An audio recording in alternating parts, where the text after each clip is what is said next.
Oh, shit. It's onion nuggets, onion nuggets. We don't care. We just say fuck it. Fuck all you people. Fuck all your lives. Hope you fall on 1,000 knives. Onion nuggets. Whoa. That's mean. Sorry. That's incredibly callous of you to say, TJ. I'm sorry. I'm a callous person. I'm going to tell you. The fuck, dude. So, Paul, you got some dental shit done, huh? I just got I had my first root canal. Yeah. A couple of like last week, I think I got it. And then they put that weird temporary crown on it that just like if you look at it, it just looks like a blob of glue that dried on your teeth. Yeah. And so that was odd, and it kind of hurt the whole time that was on it. So that sucked. And then yesterday I went and got this like permanent crown put on my tooth, and it's really weird, man. Like I don't know, you could like if you didn't know what you were looking for, you wouldn't even know that I had any problem with that tooth, and that's just odd to me because like when I went in there, it was pretty bad. Like that tooth had broken a little bit. Like that happened to me too. I had to get my root canal a few months back because basically the same thing happened. I had a fucking fucked up tooth. I don't remember what I did to break it, but something happened and it broke. Yeah. And it was like a tooth I knew I'd had problems with, and I just put off because I hate the dentist, and I broke my tooth and I had to go through the same shit. Root canal, crown, all that stuff. Yeah. So I'm glad it's over, and it actually feels way better now. It's got like the permanent crown on it. It's not painful anymore. So that's good. But you almost got hit by a fucking tornado yesterday, eh? Oh my God. Yeah, dude, it was fucking crazy. So like, I'm like, I'd heard a few days before, there's a guy on YouTube who's actually like a better weatherman than any like corporate weatherman. Yeah. It's called Ryan Hall, y'all. Kind of like this. But like he has this fucking channel on YouTube where he's like, it's a weather channel, right? And it's like way better than any fucking weather person I've ever seen in my fucking life. Like he's like super like scientific in his approach, but really like understandable in his communications and shit. And I'd heard a few days ago from him, like, hey, there's like going to be some tornado activity and shit moving through this sector of the country on Tuesday. And I'm like, oh, fuck, that's my section of the country. So I was already kind of like on alert. Is it super usual in the New Orleans area to have tornadoes? I know it's not unheard of. It's not like crazy common, but it's not like super uncommon either. It's like I will say this, not as much as like in the Pacific Northwest and or like the central area of the country. Pacific like Northwest, not the Pacific Northwest. Like you mean Tornado Alley? You mean the Midwest? Midwest is what I'm trying to say. The really the whole middle of the country, like known for its tornadoes. I just like that. Shut up, Scotty. Kansas and Ohio and even like Arkansas and shit like that. Some states. The states that are higher up north. Oregon, Washington, yeah. No. Fucking Jesus Christ. Flyover country shit. Places where it's like we're living in Kansas here. Because like tornadoes like hot air meets cold air, right? So like that shit happens more in the north than it does down here in the south. But it's not uncommon. It does happen. And I'd heard about these fucking storms rolling through. And and I was like kind of thinking like to myself, maybe that's not going to happen, But of course, the day kind of goes by and I'm like, oh, it seems like maybe that was like overblown and stuff. But then, I start to get these like, Chelsea comes to me and she's like, it looks weird outside. I'm like, what do you mean? She's like, it looks fucking weird. And I go outside and like everything's got that like yellow haze and it's like really fucking still outside. It's raining, but there's no wind. So it's like this real like eerie calm and everything has this like yellow like pallor over it and shit. And I'm just looking around like, this looks fucking ominous out here. I don't like this. So then pretty much like right after we're looking at that, my fucking phone goes off like beep, beep, beep. Tornado shit. I'm like, okay. So then we fucking pretty much all fucking gathered up in the closet and shit, or the laundry room, because there was like a tornado fucking in Lake Pontchartrain, I guess, that was like heading towards Mandeville. Oh Jesus! Fuck, I saw that one. And like then I got over bored being in the closet, so I'm like, even though I'd been explicitly told not to go outside, I'm like, I'm going outside, see what's going on.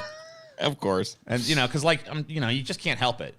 Or I can't anyway. So I'd go outside and like, I wasn't the only one either. Like there was a bunch of people standing out in the street, like looking at the sky and shit. And it was crazy because like On the ground, it was still completely still, no wind, but the fucking clouds above us were going ape shit. They're just spinning around in a fucking circle. You could see the fucking circular motion of it, you know? So you're like, oh, fuck, that's not good. So I went back inside, you know, and then we started watching the shit going on in New Orleans where the fucking tornado was running through there. I actually have a fucking story about this shit. I was going to say, TJ. Transition. You know? I was going to say, no one cares about your close brush with death. We came for onion nuggets, TJ. Well, here you go. Louisiana digging out after tornadoes plow through. There's some fucking damage by this shit here. And a big, giant, fucking huge-ass tornado rolled through New Orleans. Of course, it couldn't hit the fucking Ritchie district. It had to go through, like, the 9th Ward and shit. The people, of course. The poorest people in the fucking because city, God hates the poor, dude. God's like, take that, poor people. So yeah, fucking massive, you know, devastation and shit. Because like anything in the way of that tornado just got fucked. I mean, like this is, you know, these people's houses just totally fucking, you know, they're destroyed. It's just like. There's nothing left. There's nothing to salvage. Your house is just gone. Everything. I mean, you might get some mementos out of it. You might find like a picture album that didn't blow away or whatever. But like as far as like the house, that's a loss. You have to build a new house at this point. Yeah, it's down to the foundation. There's nothing left of that thing. TJ is a true Southerner. Yeah, I think the fact that I had that impulse to like, I'm gonna ignore expert advice and go check out what's going on out there. I mean, you're not alone, dude. Every time there's a tornado, there's somebody obscenely close to it with their cell phone filming it. You know? Yeah, I mean, like, and hey, you be grateful for those people because that's how you guys see it. And yeah, it just sucks because, like, you know, there's so many people who just like their fucking house is like just gone. You know, some people maybe some of these houses maybe you could fucking try to salvage that or something. Probably not. Those houses are probably way more blown out than they look. Like the winds and rain and all the pounding shit went in the house, so it's probably a total loss. It's fucked. You know, and there's probably if you go back, TJ, can you go back one image? Sure. No, keep to the and you see that and look, the house in the bottom like left-hand corner here. This here looks largely spared. I mean, and that's how these tornadoes are. I mean, a lot of people in southern Louisiana are now putting on metal roofs and shutters on their houses because of shit like this. Because put on just like a slat roof or whatever, or just a regular roof like most homes would have. It's either a tree's gonna fall on it or some like shit like this is gonna happen. Like as far as disaster zones, the southern part of like the coastal, it's like basically the Gulf Coast south. The southeast is just gonna be super common. I mean, you're not gonna avoid this living down here. You're gonna have to either accept this as part of life or move the fuck out of there. Dude, I saw a crazy video this morning when I was just surfing around of a dude whose car, it was like a truck that got picked up partially by the outcroppings of a tornado or whatever, flipped over and then like flipped back on its feet and drove away. What? That's crazy. Here's a bunch of people huddled in like a factory or something, or like a. It's like a Walmart, isn't it? Is this the Walmart? I know. There was one from a Walmart in Texas, I think, that I saw. Yeah, this is from New Orleans. Yeah, that's crazy. You can see this whole thing is a tornado right here. You can see. Yeah, Dallas and Austin and Texas got this kind of shit too. It just kind of like a lot of parts of the South got hit by this, but New Orleans got hit really hard, apparently. I mean, if you have a tornado in a like densely populated area like a city, you know, obviously it's going to do a lot of fucking damage there. And it's just so fucking crazy how one house can be completely spread. Yeah, some people in Round Rock, Texas, too. That's north of Austin. Oh, yeah. It was just... There was tornadoes in like Mississippi and Texas all over the place, so. Oh, yeah, I guess parts of Oklahoma got hit, too. I mean... I'd say it's going to get better, but it ain't. You know, like... DFF talk about weather like old men. I think that when it's a tornado, you're allowed to fucking, like, talk about it a little bit without it being like, so I hear it's going to rain. Is it a normal day, bro? Like, what? Like, oh, a tornado rolled through? Who cares? A devastating weather event destroyed people's homes and lives. Bunch of boring weather bullshit. Because they are old men. Yeah, whatever, dude. Shut up, Scotty. Oh, man, you're mean, dude. Yeah, don't be mean to Scotty. I agree with that pleb. Who cares about this human tragedy? One time out, easy. I wish to hear about the latest drama involving Vosh and transsexual activists. All right. I didn't pull anything about that. Sorry. True. I want the true news. The truths. Let's see. Truths. Let's see. Maybe this next story will satisfy you. Hold on. Yeah, Madeleine Albright is dead. I didn't pull an article. I didn't pull an article about it, but I did pull this thing where she's like saying that dead Iraqis are like worth it and stuff. It's all good. Well, naturally, yeah. I mean, of course they are, right? Yeah. I mean, Madeleine Albright really like broke the glass ceiling over there and showed that women could be warmongering pieces of fucking corporate-owned garbage too. You know? Yeah, it's a beautiful thing. It's not just a man's world. Here's a dead child. 500,000 children have died. I mean, that's more children than died when in Hiroshima, and which we also did. Which we also perpetrate. Is the price worth it? I think this is a very hard choice, but we think the price is worth it. What? Yeah. It's worth it. Think about all we got, Scotty. Come on. Think about what we got. What do we get? We won. What do we win? Oil. Yeah. Oil, Scotty. Do you not know? Oh, we got oil? Oh, I didn't realize we got oil. It was worth it then. Le minerals and le oil. L'oil. Speaking of oil, or things that are greasy. Good one, TJ. Okay. This French character. What is your name, French guy? Jacques Lecoq. Jacques Lecoq. Jacques Lecoq. I love it. Ted Cruz misses flight at Montana airport. Security called after he gets unruly. Texas Senator 51 reportedly got an altercation with airline personnel, resulting in the intervention of airport security. And he literally pulled the, do you know who I am? Excuse me. Don't you know who I am? I'm Ted Cruz. Oh, God. I thought it was a rat. Sorry, sir. We thought you were a giant living rat. Our apologies. Yeah, He if literally tried to pull don't you know who I am card, and they're just like, yeah, we know you I are. hope this happens to me someday. If I ever have to go back into like front-facing customer service of any type, I hope Ted Cruz rolls through one time and pulls a "Don't you know who I am" on me. Do you guys read the live chat? Yeah, a little bit, but we don't pay over much attention to it. No, we do not. TJ is lying to you. We pay no attention to your silliness.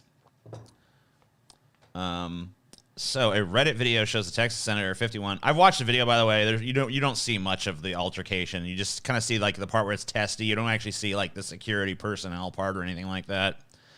But yeah, apparently he said something along the lines of, "Don't you know who I am?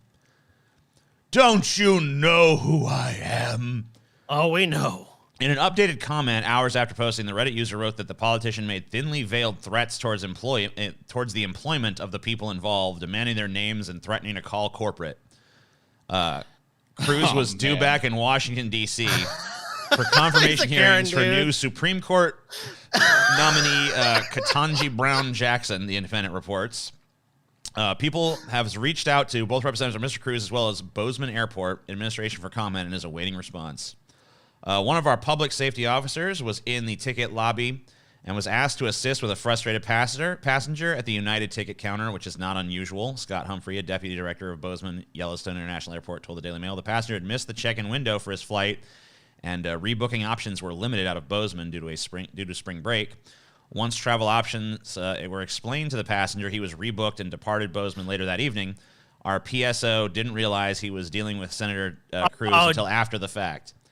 I know what it was, dude. They told Cruz he couldn't get first class or some shit. We can rebook you in premium economy. Don't you know who I am? I mean, he probably thought that like because the plane was still on the ground and shit, they were just gonna expedite him and let him like not. I got here late. All the plebs had to get here on time, but I got here late. But you're gonna let. That's probably what it was all about. He's probably throwing a fit about not being let on his flight. Imagine if And Ted Cruz. Yeah, I don't want to. let's go. Can we normalize treating Ted Cruz just like any fucking schmo, please? Can we normalize treating him worse? Yeah, Yeah, I'm gonna actually. say. Can we Good point. normalize like just refusing to let him on the plane? Like Ted Cruz shows up like, all right, I'm ready for my flight. Here's my ticket. And they just look at it like, I think this ticket's a forgery. What? Preposterous. What? Get out of here. You're a fraud. You know, I want to just speak to your manager. Be like, well, you can look that up on the internet, sir. Get out of here. Don't you know who I am? I don't care who you are. Security. Security, we got an unruly passenger here. Bring the taser. Oh, that'd be beautiful. I want to see Ted Cruz being tased. Like, I'm normally not a fan of police brutality, but if there's anyone that deserves it, I want let's to see. be I honest, want it's Ted Ted Cruz to go to Cruz. a restaurant and with his family, and they all order their food and stuff, and then the waiter just brings out everyone else's food but his, and then just tells them, "Your food will be just a moment, sir." And then they all just eat, and he just sits there with no food, and then they just bring the check, and he's like, "Wait a minute, excuse me, I never got my food." It's like, "Oh yeah, we took it off the check. It's fine. We took it off the bill." But I want to eat. Oh, well, there's a McDonald's around the block. The kitchen's closed, sir. Go on. You might want to send somebody else to order for you, though. Just a little hot tip. Yeah, even just in the drive-through window, I'm like, "I'll take 2 double cheeseburgers." Is this Ted Cruz? Is this Ted Cruz? No. No. Get out of here, bitch. It's Ted Cruz, isn't it? You got to go to someone the said- the fucking shitty rallies down the road. Maybe they'll serve you. We don't serve your kind here, Ted Cruz. I'd watch the fuck out of a Ted Cruz reality show. I'd only watch it if the world treated him like he should be treated. All the bitchy conservative voices y'all do sound like Ben Shapiro. No, wrong. All the bitchy conservative voices just sound like the same. Think about it. Tucker Carlson. Tonight on Carlson. Fucking Ted Cruz. Hello, it's me, Ted Cruz. Do you know who I am? Ben Shapiro. And yes, the gay agenda moves on and on. Yeah, it's this, they all sound like that. They're all nasally, fart sniffing little punks, dude. It's not our fault. Wait, take exception to that. How dare you? But he had a lot of it's understandable why he was so pissed. He had important places to be.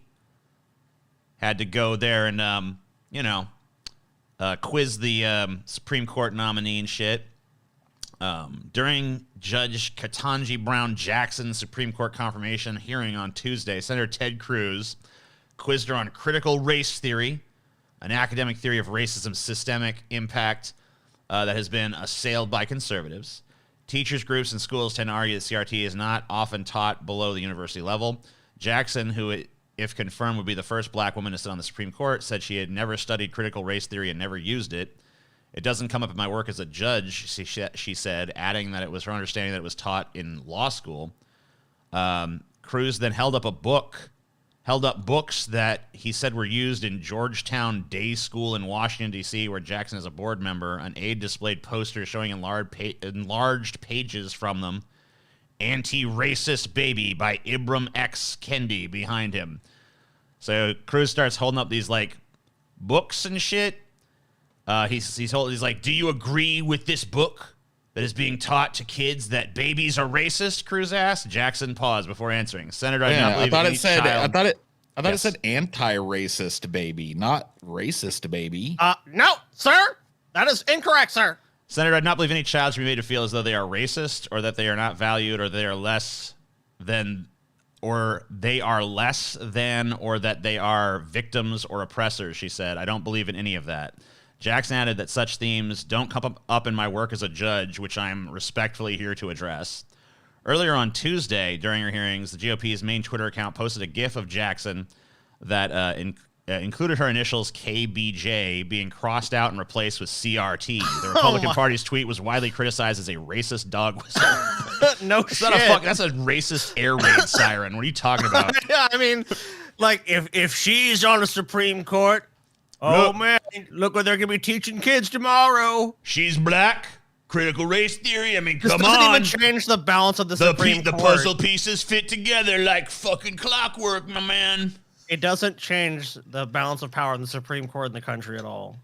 I mean, even if you believe in such a thing to begin with, but if you do, then yeah, it's still going to be 6-3 for leaning towards conservative. So this is pageantry. So Graham, Lindsey Graham. Yeah, I actually want to do this one first. He presses Ketanji Brown Jackson. What the fuck, TJ? What? We got this cool ass like There's dog porn going on in the background. Dude, like what the hell's going on, dude? What are you watching, TJ? This is what's Where on are you the getting site. your news? Where are you getting your news from? Dogporn.com. TJ. I mean, I can't help it that MSN likes to fucking, jerk its fucking into some dog porn every now and then. And why'd you stop it right when it was about to get hot, too? I mean, because they switched to this bitch cutting fucking stuff. That's not hot. Well, yeah, I mean, talking about cardiovascular health is kind of boring. Yeah, cardiovascular health sucks. Go back to the dogs fucking. Anyway, Senator Lindsey Graham on Tuesday. So basically, he asked her about her religious faith on a scale from 1 to 10. Which, like, what? What? Yeah, he's like, so, like, religiously speaking, like, how much faith you got? Like, 1 to 10. Here's what he said. I'm just asking this question because how important is your faith to you? On a scale from 1 to 10, how faithful would you say you are in terms of religion? I go to church probably 3 times a year, so that speaks poorly of me. Or do you attend church regularly? He's like trying to like do this like weird religious litmus test to decide whether you can be on the fucking court. We're the exact opposite there. How many times you attend church informs me how little I think of you. If it's like I go to church every day, it's like you're insane. If you go to church like every week, you're pretty crazy. Lindsey Graham's not too bad. 3 times a year. That shows like he's pretending, so he doesn't really care about it. Sacre bleu, TJ. This story is so fine.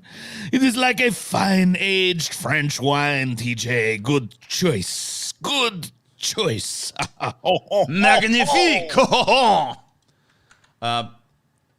So apparently, why do all these sites have like animal videos on them? Aw, it's a wombat. But anyway, apparently Graham then stormed out of the hearings after. No, that's not a wombat. That's actually Lindsey Graham. It's just blurry. Is that Lindsey Graham? Yeah, he's a lot that's cuter than Lindsey I Graham. remember. Jeez. Yeah, really is. Fuck. But Senator Lindsey Graham walked out of Tuesday's Senate hearing for the Supreme Court nominee Ketanji Brown Jackson during a clash with Senate Judiciary Committee Chairman Dick Durbin over the release of terror detainees from Guantanamo Bay, exclaiming at one point he wouldn't care if they died in prison without trial. Graham had grilled Jackson about her time representing Gitmo detainees when she was a federal public defender in Washington, D.C., and pointed out that those released from the military prison in Cuba often ended up returning to the battlefield to kill Americans. With some even ending up in high-ranking Taliban positions. The South Carolina lawmaker also ran it against far-left groups that advocated for Jackson's nomination at the expense of Graham's preferred candidate, Palmetto State federal judge J. Mitchell Childs. Every group that wants to pack the court, that believes this court is a bunch of right-wing nuts who are going to destroy America, that considers the Constitution trash, all want you picked, Graham told Jackson. The crazies want you. The crazies want you. Look, Communist everybody out there socialists. that's talking crazy nonsense wants you. And I think we ought to give fucking J. Mitchell Childs a chance. That's all a PR I'm saying. stunt. This is like fundraising. This is just a PR stunt for this dude. He knows it's not going to change anything. What else is going to change? It's 6-3. He's leaving, Scotty. He's leaving. Oh yeah, he's He's mad. real Look how mad. pissed. Look at the posture of his as anger. As he fucking waddles out of the room. I'm mad. I'm so Doesn't give a damn fuck, mad dude. right now. I wish Lindsey Graham would keep walking and find a boat dock and walk right off of it. Just walk off the pier. Just walk off into the fucking Atlantic Ocean, never to fucking trouble humanity again with your fucking slithering fucking bullshit, bitch. Get out of here. This is all I can say. The fact that so many of these left-wing radical groups who would destroy the law as we know it declare war on Mitchell Childs in support of you is problematic for me. Problematic, huh? Isn't that one of those words y'all don't like? Guess it comes around when you need it, right? At that point, Durbin spoke up to say that Rep. Jim Clyburn, who had advocated for Childs to be President Biden's choice, was backing Jackson's confirmation. On the issue of Guantanamo, there are currently 39 detainees remaining. The annual budget is $549 million per year, Durbin said. Each of these detainees is being held at the expense of $13 million per year. If they were incarcerated at the Supermax federal prison in Colorado, the amount would be dramatically less. Yeah, but then you'd have to try them and actually prove that they committed crimes. Yeah, then you'd have to accept them onto American soil and subject them to the Bill of Rights, which precludes you just holding them indefinitely in a federal facility. Without trial or charge. Just like, you're bad, you're going to eternal jail. But I guess Graham's like, no, fuck them. The system has failed miserably, and advocates to change the system like she was advocating would destroy our ability to protect this country, Graham said. Yeah. If we can't lock people up without trial or charge, how are we supposed to defend America? A good question. Are you telling me we got to prove they done something before we can lock them up? Oh, my God. That'll be the death of this country.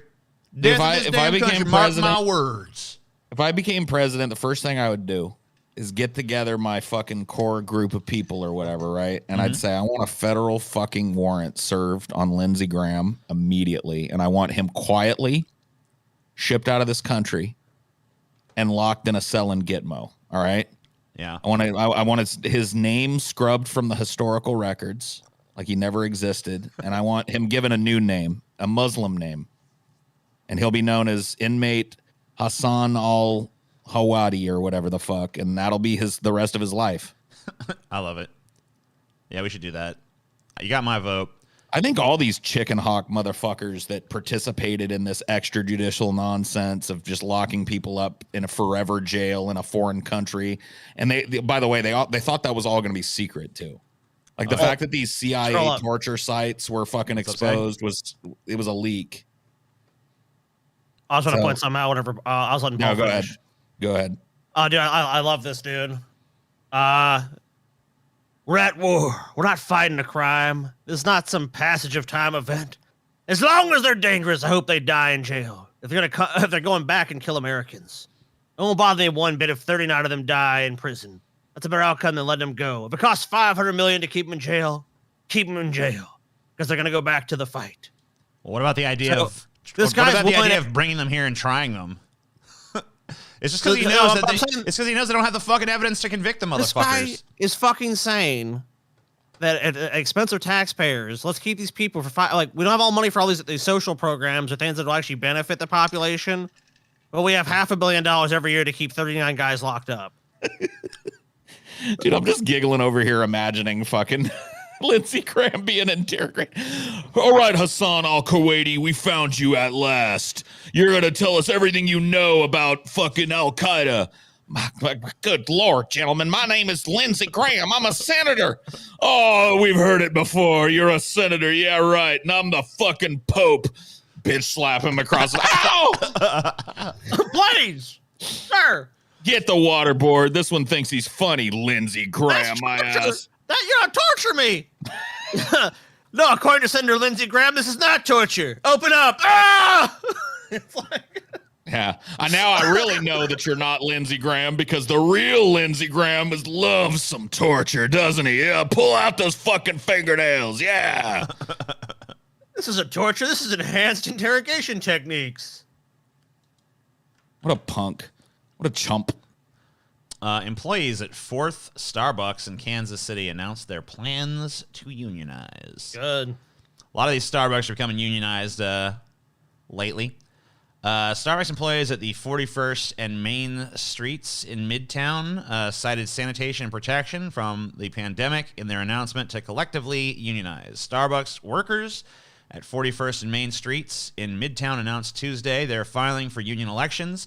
It's the 4th Starbucks cafe across the metro to announce plans to unionize. In a letter addressed to Starbucks CEO Howard Schultz Tuesday, workers at the 41st and Main Streets location said they continued working throughout the pandemic despite not receiving sanitary supplies and other protections they requested from the company.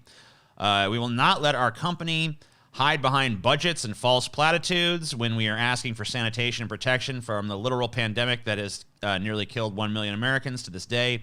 We have endured uncertainty, hardship, and constant setbacks, yet we remain. We choose to stay because we believe in the partner promise and for our customers for whom we endure the grind day after day.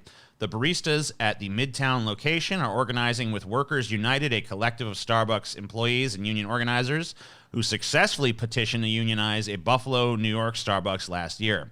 Ava Sulzer, a barista in the Midtown location, said having representation within the corporation was important to employees at the cafe. We actually need someone who's there looking for our best interest, and we decided to unionize so we could put someone elected to try to push for changes, Sulzer said.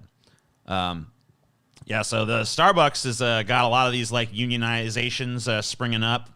The CEO that they had just stepped down. The old CEO came back, supposedly for a temporary stint, but I think this is like the second time Howard Schultz has actually come back to Starbucks. Yeah, again. Starbucks is so fucking stupid, dude.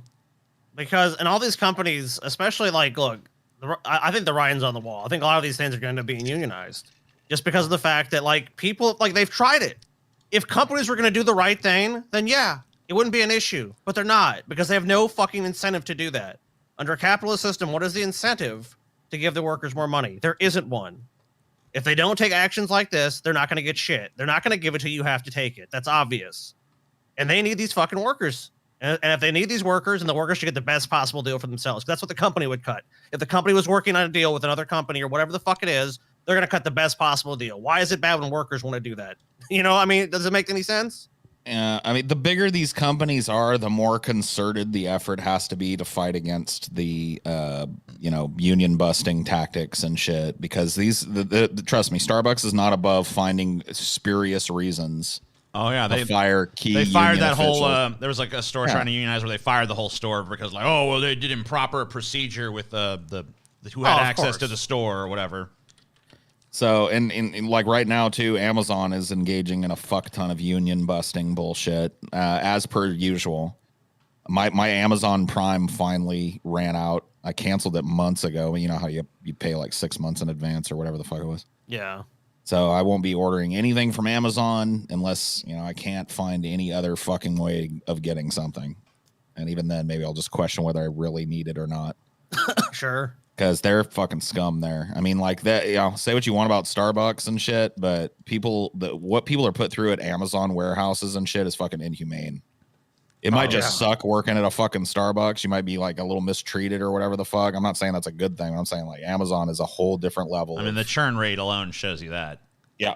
They just use people up. People work there 3, 4, 5 months on average and then just fucking quit. Yeah, they're just broken. Like, I can't do this any fucking more. We read an article that the churn rate at Amazon for these fucking warehouses and these positions was 150%. And, Paul, they don't even really hire you. Most times you're not hired by Amazon directly unless like you get offered a job by them, which takes a long time in itself. There's a temp company who they contract with because then the liability is removed. Oh, they worked you to death? Are you collapsed? Oh, well, that's that temp company that didn't do right. It wasn't Amazon. So there's actually, they've set it up where it's like the perfect scheme for them. Like they have almost no culpability, but yet they're making all the money. In the end, the money all goes to them, obviously through offshore accounts and tax havens. So it's like they're total scum fucks. They fuck over taxpayers. They fuck over the workers. They fuck over everyone except the executives at the company. So how are they a benefit? One of the reasons that Howard Schultz is probably being brought back in is because this union stuff happened under his like predecessor or whatever. There have been several transfers of the company from Schultz. This is the second time he's come back, and a lot of people speculate it's because he's like super anti-union. He's like a strong union busting force. And, all these unionizations started happening under this previous CEO, and that they think maybe like, oh, well, they're bringing Schultz back in to like bust up these unions and make sure that this doesn't get a foothold in the company. Because, of course, they don't want, they're afraid of it affecting like shareholder value, even though Schultz probably wouldn't in the long run. But he's the founder of the company. He's the guy that invented Starbucks. And so it's like a PR move with Wall Street as well to have like the original founder of the company step back into the chairmanship or whatever. It ensures that like the stock isn't horribly negatively impacted. I will tell you this, Howard Schultz on the founding of Starbucks, one of the reasons why Starbucks has been around for so fucking long, but is only now seeing these like kind of mass union rumblings. It's been around. Like people were rumbling about unions, but like it's more of a movement now. Is because like Howard Schultz offered, in my opinion, one of the most progressive non-union employment packages I've ever seen. Like you got full medical coverage for half part-time work. You had to work 20 hours a week or more to get full medical coverage. You had a built-in stock investment plan where you were granted a certain amount of stock based on how much you worked. You had a progressive pay scale that just went up as you had time with the company. So you got just raises, and sometimes there were cost of living raises where if the company was doing really well, your raise instead of being $1 would be like $2. And you were guaranteed to keep that pay rate. They wouldn't cut your pay rate as long as you'd been with the company for as long as you needed to make what you make. You made the same. So like he was like, honestly, there used to be I used to funnel people into Starbucks to work there because, you know, it was so good to me in my 20s. You really couldn't find a job that offered that type of shit. And all that stuff was done on Howard Schultz's watch. So I guess maybe we can hope that maybe he'll try and bust unions the way he used to by making people think like, what the fuck I need a union we already for? treat you so well. What do you need the fucking union? Because like right now, the Right. Starbucks, working at Starbucks is not the attractive proposition that it was, you know, when you were in your 20s. Like the pay is not exceptionally good. The benefits, they're maybe a little better than average, but they're still not great. And a lot of it now is becoming like, oh, you get a free Spotify account and shit like that. It's like, what? What? It's eroded. Yeah, it's eroded quite a bit since I was in like the healthcare that people get at Starbucks is not nowhere near I used to have Aetna. Yeah. When I worked for Starbucks, which, you know, back when I had it was really good. Well, health you know, insurance. when Chelsea was working for Starbucks, I took a look at the health plan they were offering her, and I just like looked at it, I'm like, this ain't worth shit. This is terrible, and you're better off just being on mine. So yeah. But yeah, you know, I hope these locations manage to unionize, or, I mean, I guess if he wants to offer, you know, a more attractive benefits package to like dissuade them from unionizing, like, hey, here's what I'm willing to do for you without this union shit. I mean, I don't know, whatever. It's like the main thing to me is that it's not likely people it's be not treated likely right. That couldn't happen. Yeah. I mean, he is the dude that established that in the first place. If anybody's going to do it, it'll be him, but I kind of doubt it. Yeah, I think he's there to bust. I don't think he's there to be his old self or whatever. But we'll see. Keeping an eye on that story for sure. Male prostitutes and porn on duty. Ex-girlfriends tell all leads to PBSO deputies firing. Ooh, nice. So yeah, this guy, I guess he shouldn't have broke up with his girlfriend because an extremely bad breakup led to a Palm Beach County Sheriff's deputy getting into deep trouble. His ex-girlfriend gave a laundry list of allegations to the sheriff's office, which found he violated policy after policy after policy after policy. The Internal Affairs Investigation report said it was alleged Deputy Sheriff Joshua Brack engaged in misconduct and or committed various crimes while on and off duty. It was also alleged Deputy Sheriff Brack disseminated agency information by sending a crime scene video to an unauthorized individual, sent nude and explicit photographs to himself, to his email, his work email, while on duty and in uniform, neglected to respond to an in-progress call for service, and possessed unauthorized weapons in his patrol vehicles, amongst other allegations. The trouble for Joshua Brack started June 15, 2021, when his ex-girlfriend called PBSO about a civil dispute, and the sheriff's deputy went to their apartment in Belle Glade.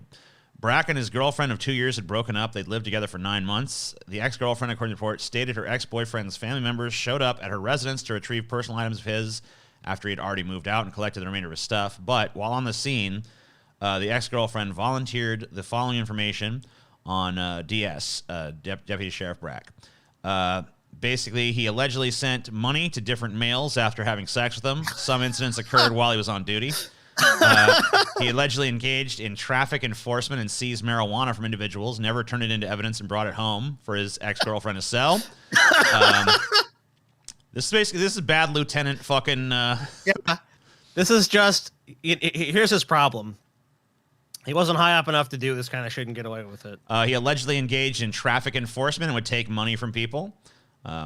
He allegedly drove around in his police car while on duty, when assigned to District 13 to include a shooting in South Bay. I don't really understand the accusation there. Allegedly drove. Oh, he drove his ex-girlfriend around in the police car. Okay. He allegedly sent his ex-girlfriend videos and photographs from calls he responded to. So be like, look at this guy. Look at this crazy shit, baby. While on duty and off, Barack allegedly photographed his penis and sent it to males he met on Grindr and other social, gay fucking This sex sites. guy's a bandit, dude. This guy's a legally sanctioned fucking bandit. He just pulls people over, shakes them down, takes their shit, and is all like, "Look, I'm gonna let you off with a warning. Have a good day." Like, well, yeah, thanks. After you fucking robbed me. Blind Eye is like, males? Yeah, some dudes like to fuck other dudes. I don't know if that's like a revelation to you or whatever. He allegedly responded to large Hispanic communities while in District 15 to randomly search people and keep their belongings. Stole from Hispanic people. Are you a recent immigrant to this country, sir? Yes? Okay. Well, instead of reporting you, I'm just going to take all your shit. Have a good one. Yeah, this guy, he had his, he was just driving around, steal shit from people, send pictures of his dick to Grindr dates, fuck prostitutes, he just like whatever, he's just having a fun time out there. It sounds like his problem was having a girlfriend. If he was single, he'd been all right. Yeah, well, he needed the beard, right? He didn't want people to know he was gay, course. so. Basically, yeah. That's what that amounts to. Because obviously that wasn't his preference. No. Oh, TJ. Yeah, you like that one, Frenchie? With Jacques Lecoq? Your selection of news has been top shelf today, TJ. You like that one? Oh, that one got my motor running, Yeah. Really fired me up, Scumbag cop checklist. I mean, I don't know. It sounds pretty fun. Sound like he was having a good time, at least. Like, I gotta be honest with you, I would rather cops be just, like, given a couple of free passes to solicit male prostitutes than spend time busting them and shit. Oh, yeah. Get out there, man. Here's more strike news. Workers go on strike at California refinery owned by Chevron. More than 500 workers at a Chevron Corp refinery in San Francisco Bay Area are on strike over safety concerns and to demand a salary increase to keep up with inflation and the area's high cost of living. Oh, yes, the hearts of the people yearn for liberté, égalité, and fraternité, TJ. By the way, before we get too deep into this story, I do want to let people know that, what our perks are for the day. So the news is free, of course, as always. For $50 in Super Chats or Streamlabs, things that totally happened. Wink. For $100, we're going to look at a movie character ranker thingamajig. Maybe mess around with that a little bit, see what we can do. For $200, things that totally happened too. By the way, things that totally happened is sarcastic. It's a bunch of shit that did not happen, yet was claimed by a bunch of insane people. For $300, the Wild and Wacky Wasteland. That's crazy videos. And for $450, the Tournament of Mild Annoyances. Oh, yes. Whoa. Sacre bleu. And there's $9.99 just came in right now. So that's a little bit to get us to that destination, right? Inching ever closer. Oh, yes. Oh, we get so close now. So close. Oh, I'm close, baby. We should reinvent ourselves as a podcast of saucy and upper crusty Frenchmen. Okay, I'm gonna have to work on my French accent, though. No, you don't, TJ. Just répétez after moi. Okay. Sacre bleu. Sacre bleu. You are ready, TJ. Ah. From now on, we are French, huh? More than 500 workers at Chevron Corp refinery in San Francisco. It's turning Asian. San Francisco Bay Area went on strike early Monday. Oh, sorry, I'm French. Oh, me French person. Went on strike early Monday over safety concerns and to demand a salary increase to keep up with inflation. Right. The strike affecting the refinery in the city of Richmond began at 12:01 a.m. It came after workers voted down Chevron's most recent contract offer, and the company refused to return to the bargaining table. That's according to the United Steelworkers Union. Chevron said in a statement Sunday that it has negotiated with the union for months and believes the contract offered by the company was fair and addressed union concerns. You can't say that you believe it addresses union concerns after the union rejects it, because it clearly doesn't. You could say their concerns are unreasonable, but you can't say it addresses their concerns, because if it addressed their concerns, they would agree to it. The union said it had negotiated a national agreement for oil workers on wages and working conditions, but about 200 individual bargaining units still had to negotiate local issues. USW Local 5 representative B.K. White, a refinery operator who has worked for the company for 29 years, said Chevron failed to address worker fatigue and lack of staffing. If we had more people and could get a better pay rate, maybe our members wouldn't feel obligated to come in and work as many as 70 hours a week to make ends meet. We don't believe that is safe, White said. Yeah, I would say that's not safe. That's okay. The CEO of this company just in 2020, his compensation was only $17 million, TJ. Their executive vice president, only $6 million. Executive vice president of technology, only $5 million. The vice president, chief financial officer, only $5 million. Oh, but Chevron, They're struggling. they're struggling as a company, man. What are they going to do, Scotty? What are they supposed to fucking do? These energy companies, I mean, there's no money there in energy right now, guys. Gas prices have been in the toilet, as we all know. I mean, the price of oil has not gone up at all. Natural gas is not really being used anymore. I mean, ever since we switched to nuclear and solar and like alternative energies, these companies are struggling, guys. They can't afford to pay these what am I talking about? Sorry, guys. I was living in an alternate reality. Actually, they're just greedy fucks. They don't want to pay them anything. What? My bad. How dare you say that? How can you talk that way about the fucking? I got my fine people at timelines Chevron, crossed. I'm dude? sorry. I got my timelines crossed. I thought we were the timeline. You are a piece of shit, Scotty. You're just a piece of shit. And you know you're a piece of shit. I mean, yeah, that's true. Scotty, you're a piece of shit. He's full of thought the shit, story. It sounds like to me he thought the story was about Exxon. Oh, yeah, but no, Chevron's good people. Exxon's the evil one. Right. Look, the company offered to do for them a 2.5% pay increase. Yes. But this unreasonable union's like, we want 5% to keep up with the cost of inflation. Wah, wah, boo-hoo. Come on. As we all know, the Bay Area is known for its low cost of living. Right. They're living in the Bay Area. I mean, it's practically free to live there. There's it's like almost like you just walk in like, hey, can I have this apartment? They're like, I don't know, give me a couple bucks. I guess it's yours. And then you just do it. $10, $20 for the apartment. Everything is done there with a smile and a handshake, you know? It's rough for the blue-collar worker in the Bay Area. No way. Really rough. And we asked for a 5% bump to help us out a little bit with our medical at Kaiser, which went up 23% last year. Medical costs up 23%. Inflation up 5%. Pay raise 2.5%. One Seems of reasonable. these things is not like Seems the other. reasonable to me.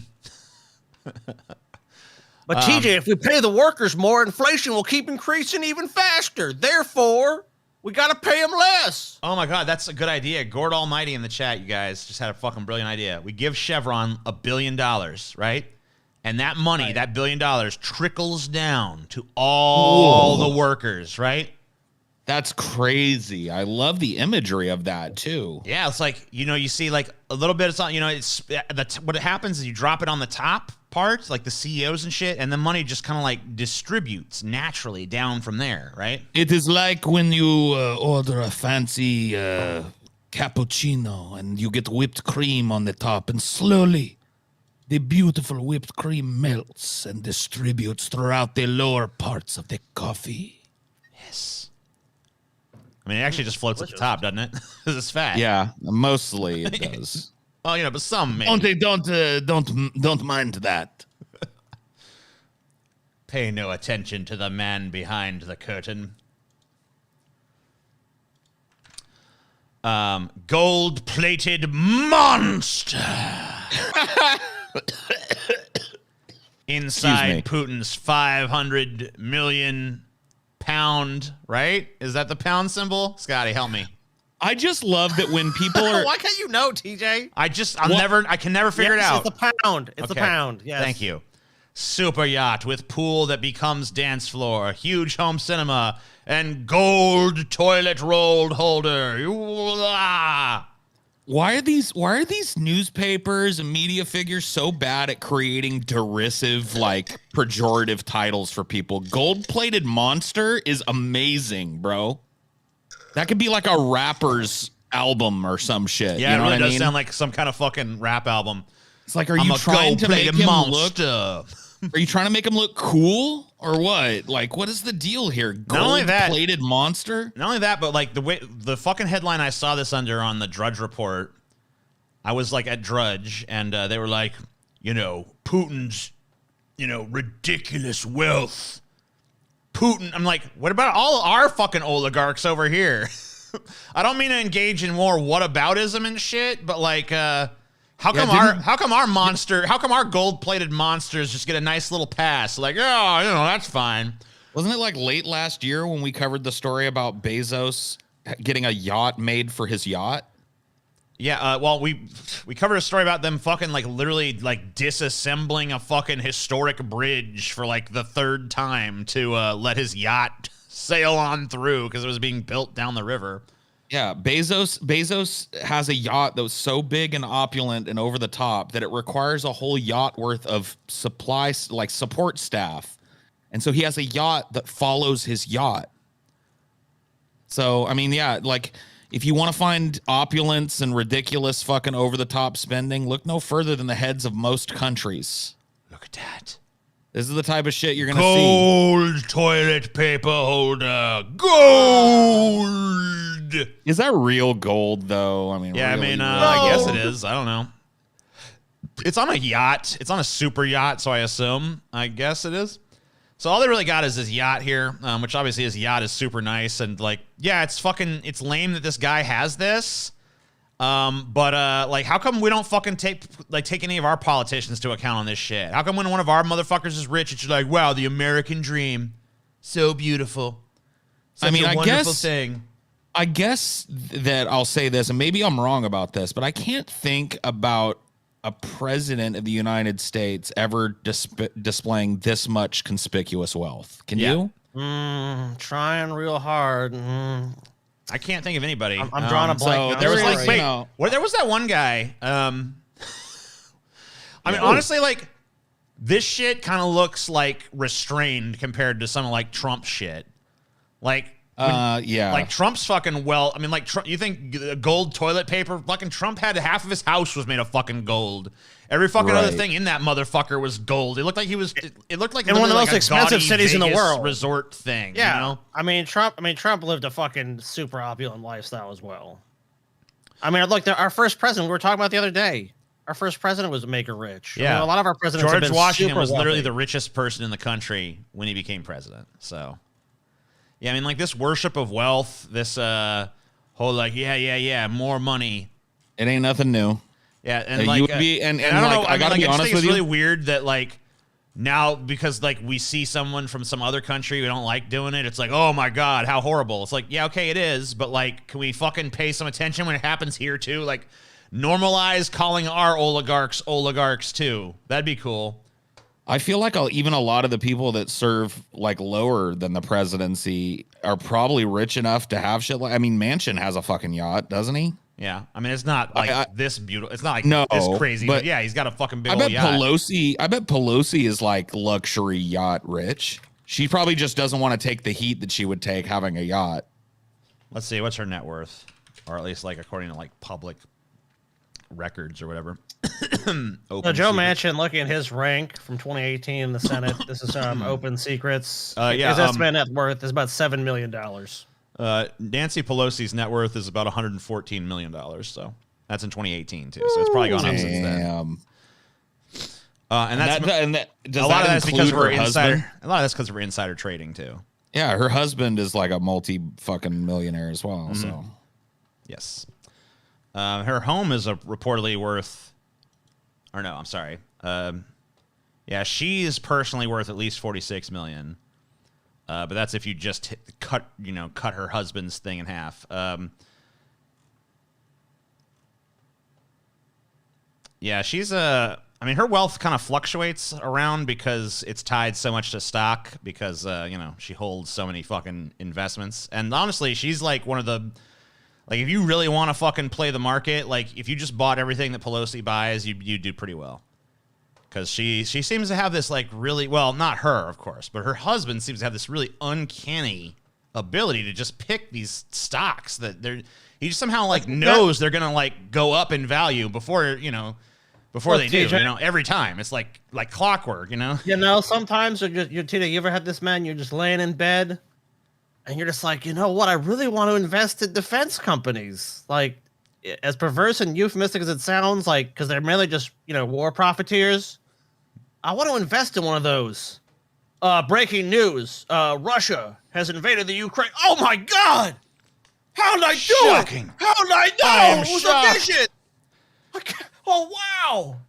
It's almost like he has like some kind of like ghost hovering in the halls of power in the world that knows when things are going to happen before the general public or some shit. It's really weird. It's bizarre. Like, how does he fucking know that? He just You like, know what? I like want to he's invest got in like remote work. Remote, prescient.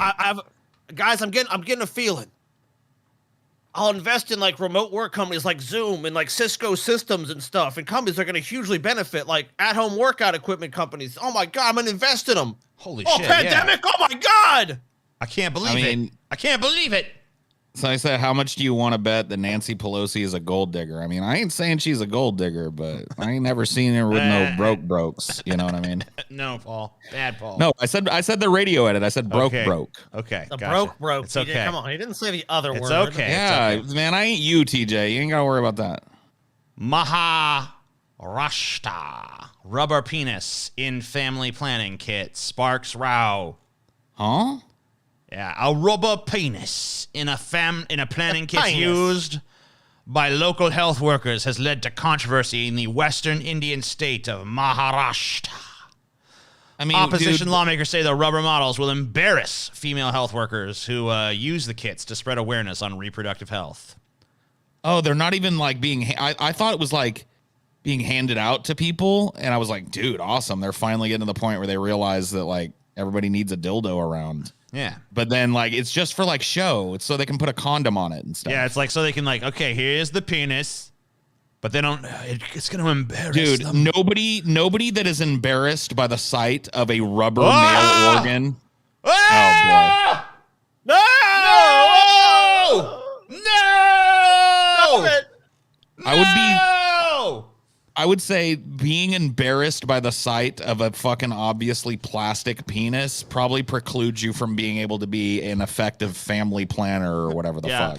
I don't know if you can really discuss reproductive health if you're like terrified at like the very sight of a fucking fake dick. You know?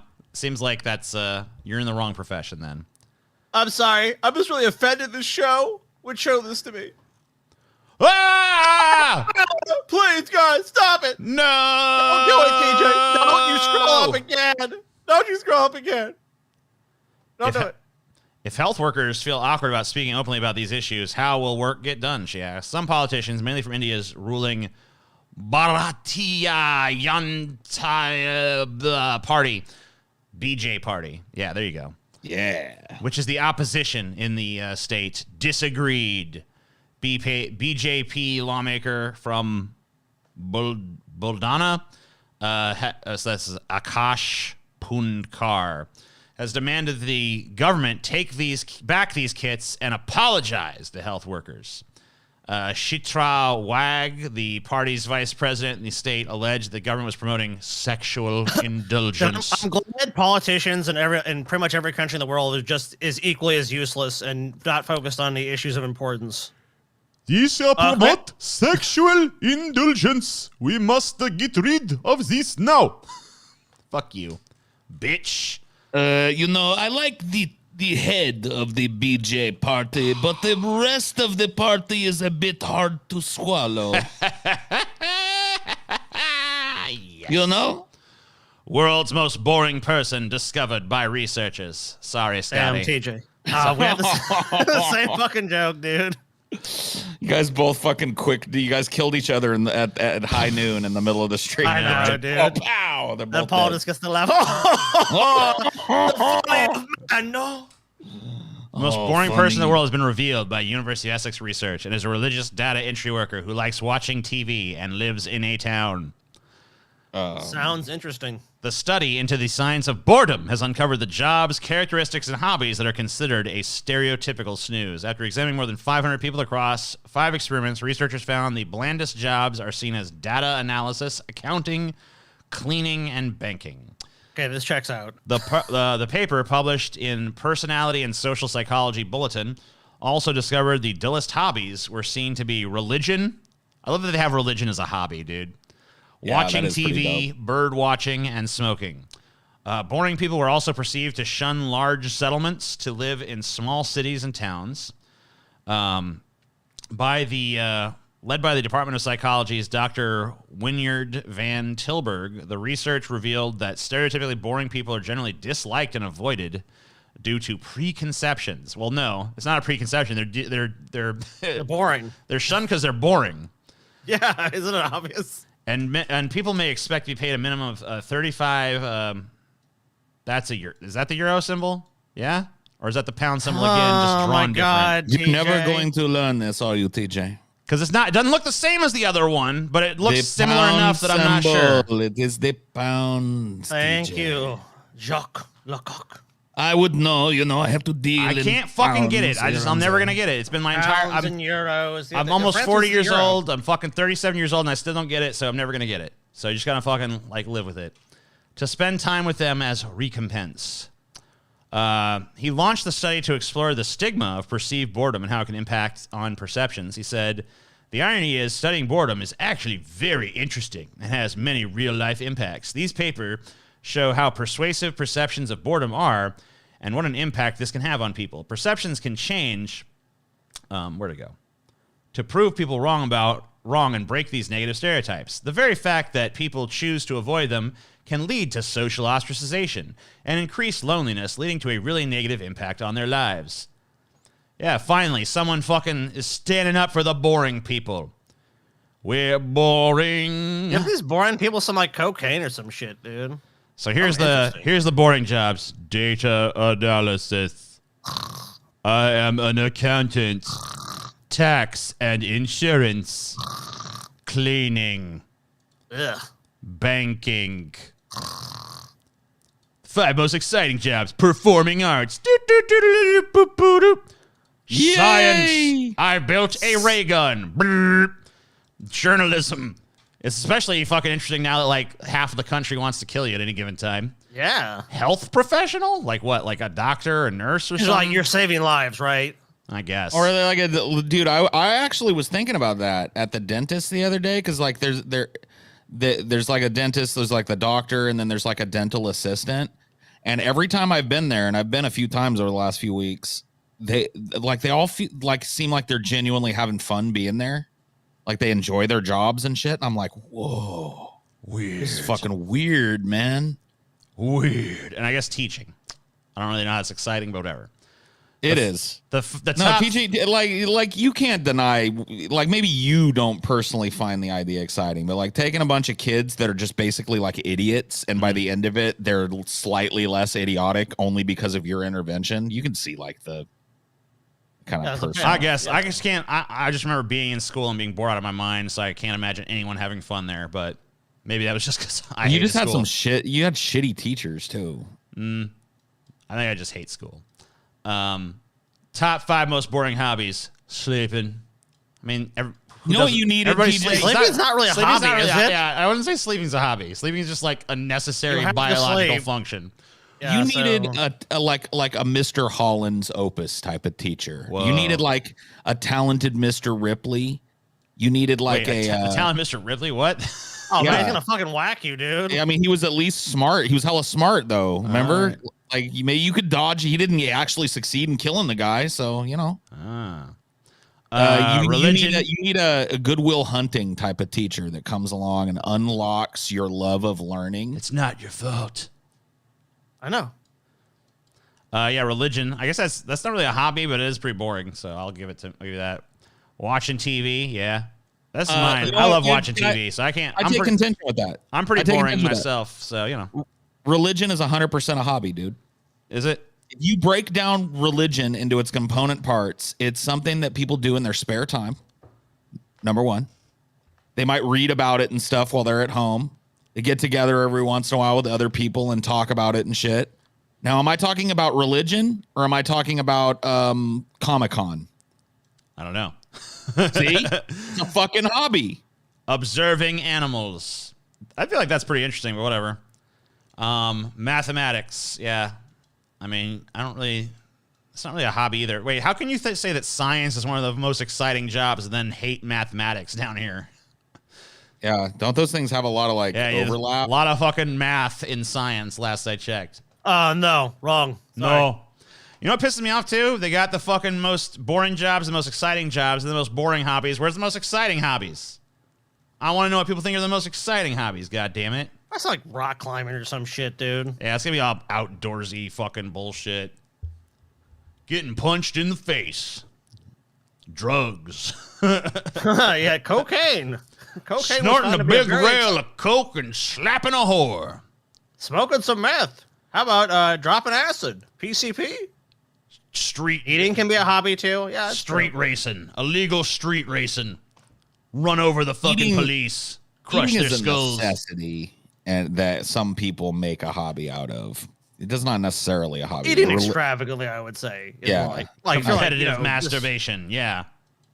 But like religion, though, dude, religion's 100% a LARP hobby, dude. Let me show you exactly why observing animals is not a boring hobby. You stupid fucking imbeciles. Check this shit out. This fucking pig's about to fuck this bear up. This bear fucked with the wrong pigs, motherfucker. Oh. Bear's like, all right, some food. Yeah. Pig's like, fuck you, bear. Get the fuck out of here, bitch. Another pig's like, oh, fuck. Oh, shit. Fuck. Oh, fuck, dude. These pigs ain't fucking around. Fuck. I thought this would be easy pickings. I'm just going to back out now. Bear's like, never mind. I'm going. He's afraid, but you need to fucking climb that fence. Get out of here. Fuck out. That bear's like, Jesus fucking Christ. Them pigs learn are your goddamn fucking lesson. Yeah, pigs will fuck you up. Now, I'll be honest with you. I think if there'd just been one pig, he would have been dying on pig that evening. But there's two, so, he can't fight two. There's no way. There's too fucking big. Yeah, dude. You gotta have your bros back, man. That pig could have just cowered over there and let his friend get eaten, but nope, not today, piggy. Not today, Mr. Bear. So bear eventually just go like, nah, I can't do two at a time in an enclosed area. I'm getting out of here. Yeah, it's like, fuck. He's like trying to weigh it out. He's like looking at it like, God damn it, maybe. Like, I'm probably going to get fucking gored open. And see, in the wild, like getting fucking hurt, like scratched or gored at all, even if it's a superficial wound, it can be deadly. Oh, yeah. Hey, there's a show called Onion Nuggets on. We should watch that. Whoa. Fucking lame, dude. Fucking lame. Lame, bro. The hunt for Nigerians who can turn into cats. What? Armed with a sharp knife, a megaphone, and dressed all in black. Jibena whatever. Could have passed for a medieval witch hunter, an herbal salesman, or an urban preacher as he walked around a market in southwestern Nigerian city of Ibadan. This article contains details that might be offensive to some readers. Gee, I hope so. I mean, yeah. Those curious enough to get close to Jibagi Market quickly dispersed when they heard his message. Anyone that can provide any evidence for the existence of the supernatural, be it juju or voodoo magic, will be offered 2.5 million naira, he announced repeatedly in Yoruba and English. The 24-year-old atheist has recently emerged as a rebel publicly contesting the powers of the supernatural in this deeply religious country. Belief in African traditional religions and its juju components are widespread in Nigeria. So this is like dude's like doing like a African version of like the James Randi challenge. Like, prove me you can do any of this shit. Yeah. Prove me any fucking supernatural thing, and I'll give you money. Many Nigerians believe that magic charms can allow humans to morph into cats, protect bear skins from sharp blades, and make money appear in a clay pot. These beliefs are not just held by the uneducated, they exist even at the highest levels of Nigeria's academia. Dr. Olele Kayode, a senior lecturer at African indigenous religions at the University of Ibadan, told the BBC that money-making juju rituals where human body parts mixed with charms makes money spit out of the pot really work. The Nairi notes that supposedly appear are gotten by spirits from existing banks, he told the BBC. So the spirits rob the bank. Yes. Okay. Judah Conby, a lecturer at the Crowther Graduate Theological Seminary in, oh my God, Abeokuta, is unequivocal about juju. The ability to be able to transform yourself to a cat, to disappear and reappear. These things are possible within the dynamics of traditional African religion. Although it sounds illogical like old wives' tales, however, from what we have seen and heard, these things are possible, he said. Okay, just produce the video showing us that. Well, then just do it. Yeah. Get 6,000, claim 6,000 fucking, how much? $6,000 right there. $6,000 is not enough to reveal my secret ability to turn myself into any animal that I want using a fucking voodoo fetish. Okay, listen. If I did that, I'd have that $6 for about 10 minutes. $6,000 for about 10 minutes until the government showed up, captured me, put me in a lab, and used me as a fucking surgical guinea pig for the rest of my short, painful life. Okay. You have to go a little higher than that if you want me to prove some juju to you. Now, James Randi had it right, man. $1 million. I was just too young. I hadn't learned all the fucking spells yet. But now that I know them, you're going to have to give me like $1 million or more bucks. It's going to have to be some life changer money. Questioning the existence of supernatural powers is considered taboo in much of Nigerian society. To be openly expressing such thoughts as Mr. Adewoyan was doing in a market was risky. He could easily be arrested for blasphemy or lynched by an angry mob. Of course, juju works. He doesn't know what he is saying, one trader who lingered with a scowl on his face.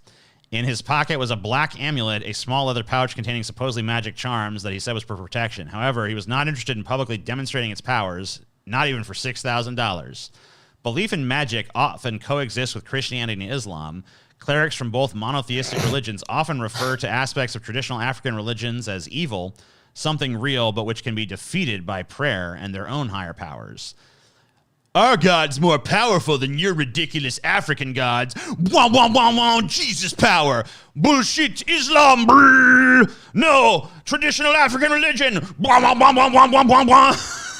Dude, I want to see them have like a fucking Harry Potter wand duel. Expecto Patronum. Yeah, let's see who's like laser beam wins. You know, whose bullshit beam is better. Who's got the more powerful bullshit? Many pastors have become rich and famous on claims of having supernatural powers that can overcome juju and evil curses, something which many imams also practice.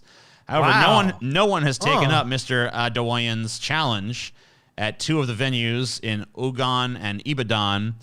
And he is not holding his breath for his next stop in Anambra State in the southeast.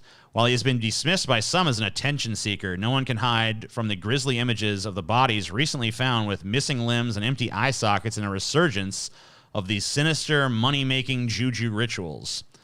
The killing of humans to use their body parts for magic purposes gripped Nigeria in the mid-90s and led to riots in the eastern city of Owerri, after a kidnap and murder of an 11-year-old boy in 1996. Now, with social media, hardly a day passes without reports of a missing person and pictures of mutilated corpses linked to juju. There was widespread outrage last month after 3 men allegedly killed a 17-year-old girl in Ugan State to use her body parts in a ritual they believed would make them rich. They confessed to the killing after they were arrested by the police and have been charged in court. Clay pot and red cloths they were caught with could have passed for a scene in a movie in Nollywood. Nigeria's film industry is famous for depicting manifestations of juju, but this was real. Nollywood, huh? I gotta check some of that out. I guess you really need guys like this going around because they're literally just killing people for parts. Dude, you've never checked out like a Nigerian action movie? I think I might have stumbled upon some here and there, but I don't think I've ever like gone like down the Nollywood rabbit hole. They're actually pretty fucking hilarious. I know. Like, some of the stuff I've seen that's come out of Africa is pretty fucking hilarious looking. But yeah, like, wouldn't word spread that like this shit doesn't work? Like eventually, you would figure like eventually they'd be like, hey guys, we like murdered this person and like threw their body parts in the pot like we were supposed to and stuff, and there was no money. So because you want to believe, because it gives people some sort of like hope and belief that, oh well, I can change my circumstances if I do this crazy shit. But yeah, you have like the academics in Nigeria being like, yes, it works. Like they're not even being responsible. Oh yeah, I mean it's it does work. Yes. No. Well, who are they there to support? The people that are fucking fleecing their country. So if a bunch of fucking plebs believe nonsense, it doesn't affect them. They don't care. Go ahead, believe it. Can we start a fundraiser for Nigerian atheists? Yes, we can do it. Religious people want that shit to exist because it lets them point at something that's more ridiculous than their own little magic powers and potions and bullshit that they sell in mainstream religion. The minister misfired. He cannot breach our fundamental rights to create, actor and producer Kanayo told BBC. That's absolutely true, by the way. There is a fundamental difference between making a bunch of prop shit up and pretending to be a voodoo priest for a movie right, and actually doing it. And there's no correlation between the two. Your fucking country has worse problems than portrayals of that shit in the movie if what you're doing is finding mutilated corpses and people with ears in their pockets and shit. While the debate rages on who is to blame for the killings, I would say the widespread belief that this garbage is real is probably to blame. Yeah, if these fucking like experts really want to deal a fucking death blow to this shit, why don't they just stop pretending it's real? Like come out and just say like, hey, this is all just a bunch of fucking like Stone Age fantasy nonsense. Nobody's ever demonstrated that it works. And you're going to go to jail for a really long time if you engage in any type of this shit. So stop it. It seems like it would be a little more effective than going. So we'll end with a quote from this guy Adawayan. I wish I could pronounce his fucking name. He says, for a reasonable human being to believe that a human with all its biological components can turn into a yam or a banana is illogical and worrisome. He said, yeah, I would say so.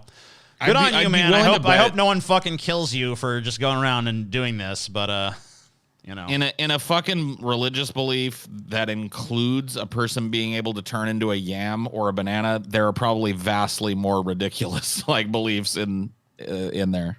Oh yeah. So yeah. But yeah, this guy's crazy though. This dude is insane. He's the only one that's not insane, but he's definitely got balls of steel. Well, I think he's just insane enough to fucking stand there and someday somebody's gonna hack this dude up with a fucking machete and sell his body parts somewhere. I make money out of you. Well, Godspeed, man, or lack of Godspeed, I guess.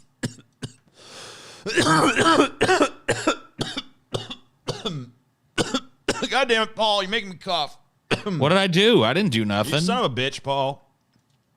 Not even within a fucking 100,000 miles of you. Right You're now, a piece of shit, Paul. Why'd you do that? I'm at the center of Mars right now. There's no way. Maury retires, ending a 31-season run of revealing who is the father. But I want to know how people are going to find out now, because this is like actually he's been doing a public service for most of my fucking life. You are not the father. You are the father. Because everybody has this happen multiple times a day. Some, woman calls you up and is like, hey, I've got this baby and it's yours. And you're like, there's no way. We've never even been together. But who are you going to have mediate that whole thing but Maury? There's only one place you can turn, or there used to be, but not anymore. Who will step up and fill that gap? Yeah, honestly, I did not know Maury Povich was still on the air. But yeah. I actually recently found out he was still on the air because I got a little hankering for a "You Are the Father, You Are Not the Father" mega mix or whatever the fuck, you know what I mean? I was like, I'm going to check out some of that. I like those. And I found a bunch of brand new ones. And I was like, whoa, Maury's still doing this? And I looked at it, but yeah, no. Discovered him late in his career and rediscovered him late in his career, unfortunately. Dan Edit tests are too cheap now, man. Yeah, Maury's just like, I gotta go. He's gotta go. Too fucking cheap. He's too old. You gotta go. Yeah. Goodbye, Maury. Who is your favorite shitty, like, daytime TV show host? Did you have one that you actually enjoyed watching? I don't think I ever really enjoyed any, but for some reason I used to watch a lot of Ricky Lake when I was a kid. Yeah, no my mom watched a lot of Donahue, Oprah, Ricky Lake. Remember Sally Jesse Raphael? Yeah, vaguely. Yeah, she had a talk show like that. Donahue was big shit. I actually liked Donahue back in the day, but I loved Jerry Springer, dude. Jerry. I always kind of liked, I always thought Jerry was like a little, I mean, it was crazy, obviously. It was fun to watch, but sometimes it was like too fake. Whereas I felt like Ricky Lake was like a more restrained Jerry Springer that was a little bit more believable. So I was like, yes. The thinking man's Jerry Springer or whatever. Like a whole gang of those were fake, though. Yeah, I mean, they were pretty much all fake. I mean, like, they had real people on there here and there, but like they pretty much always told them to ham it up. And then they had people that fucking reappeared on like They had actors that literally specialize on going on those shows under different fucking identities and being different crazy fucking, yeah, my wife is a fucking vampire or whatever the fuck bullshit, you know. Dude, did I ever tell you guys when my friend Rodney and I got like headhunted by the fucking Springer show for months and months before they finally gave up? No. We were watching like a Jerry Springer, sitting there getting drunk one night, and it, you know, at the end of it, it was always like, do you have a story about a family member that's also a lover? Call this now, you know, call Jerry now and tell us about it. So we were like, fuck it, let's do it. So he grabbed the fucking phone and he put on like this like super duper like over the top gay accent, and he was like, hello, my name is Antoine, and I just wanted to talk to you about my boyfriend Paul. He's always running around, and I done told him that booty is mine, but he always giving it out to everybody else. He giving his booty hole everywhere, and I need Jerry to help me out. Yeah, you know what I mean? We just kind of like laughed and left the message or whatever. Yeah. Dude, they were calling us for, maybe it wasn't 6 months, but they were calling us for a good solid like couple months. Like, can I speak to Antoine? This is Joe from the Jerry Springer Show. We're doing a show about gay love triangles, and your story sounds really great. Can we get you? Like, man, dude, it really doesn't take much to get on that show, does it? No. Well, what did you expect? You said it'd be some kind of like weird monster or something? Fucking Jesus. So it's like, I've been suggested to Steve Shive's video on YouTube. I literally never seen him outside the lens of teaching. It was weird. He talked about comic books like a regular guy. That's not being headhunted. Well, yeah, I guess the first callback wasn't headhunted, but like the 16th one. Yeah, it was like they were hungry for the story. Like, man, this Antoine shit sounds juicy. Cultural appropriation by Paul. Sorry, it was Paul back in the fucking early 2000s. It was back before cultural appropriation was invented. So yeah. Passion of the Christ, Resurrection. What should moviegoers expect? Fuck yeah, dude! Finally, TJ. Finally. Another fucking almost unwatchably dull gore fest, maybe. Hopefully. Cinema is unique in its ability to bring together groups of people who may otherwise not commune naturally. When Passion of the Christ hit the theaters in 2004, it was a monumental success, raking in more than $623 million worldwide. The film was the most well-made and brutal depiction of the crucifixion ever committed to film. It is regarded as the most successful faith-based film of all time for many. It just is. It's not a matter of opinion. It is. It's the fucking most successful, at least box office wise. It does what any great piece of cinema should do. It moves us and makes us think. Did it? Yeah, to me it was just like a really boring fucking Jesus getting the shit beat out of him for like an hour and a half. I mean, take that, like, Jesus, and take that, and take that. If you're into sadomasochism, then yeah, it was probably hot to you. Like, oh my God, beat Jesus' little fucking scrawny ass. Oh, it was bad. Oh, he shouldn't have fucked with those Romans. It challenges audiences to reconcile one of the most iconic images in our culture. A bleeding, tortured man nailed to a cross with a crown of thorns atop his head. The film also inspires the imagination in the realms of miracles, celestial beings, good and evil, and the meaning of loyalty, betrayal, and forgiveness. It also tests the limits of attention span as well. For all these reasons and more, regardless of worldview, we anticipate Mel Gibson's next installment with curiosity, fear, love, excitement, pity, and shame. Jesus, just list every fucking emotion you possibly can. According to actor Jim Caviezel, who read a recent draft of the script, we're in store for Mel Gibson's magnum opus. The Empire Strikes Back of Christianity is apparently a masterpiece and must be seen to be believed. I mean, this is like as sure a thing as you can get, dude. He's already got the saps in there once. He's just going to jerk them off again. It's like, look, they got half the hand job. Now he's going to finish the job and make another $600 million to $1 billion. I literally cannot believe they're doing a Passion of the Christ : Resurrection. I know, right?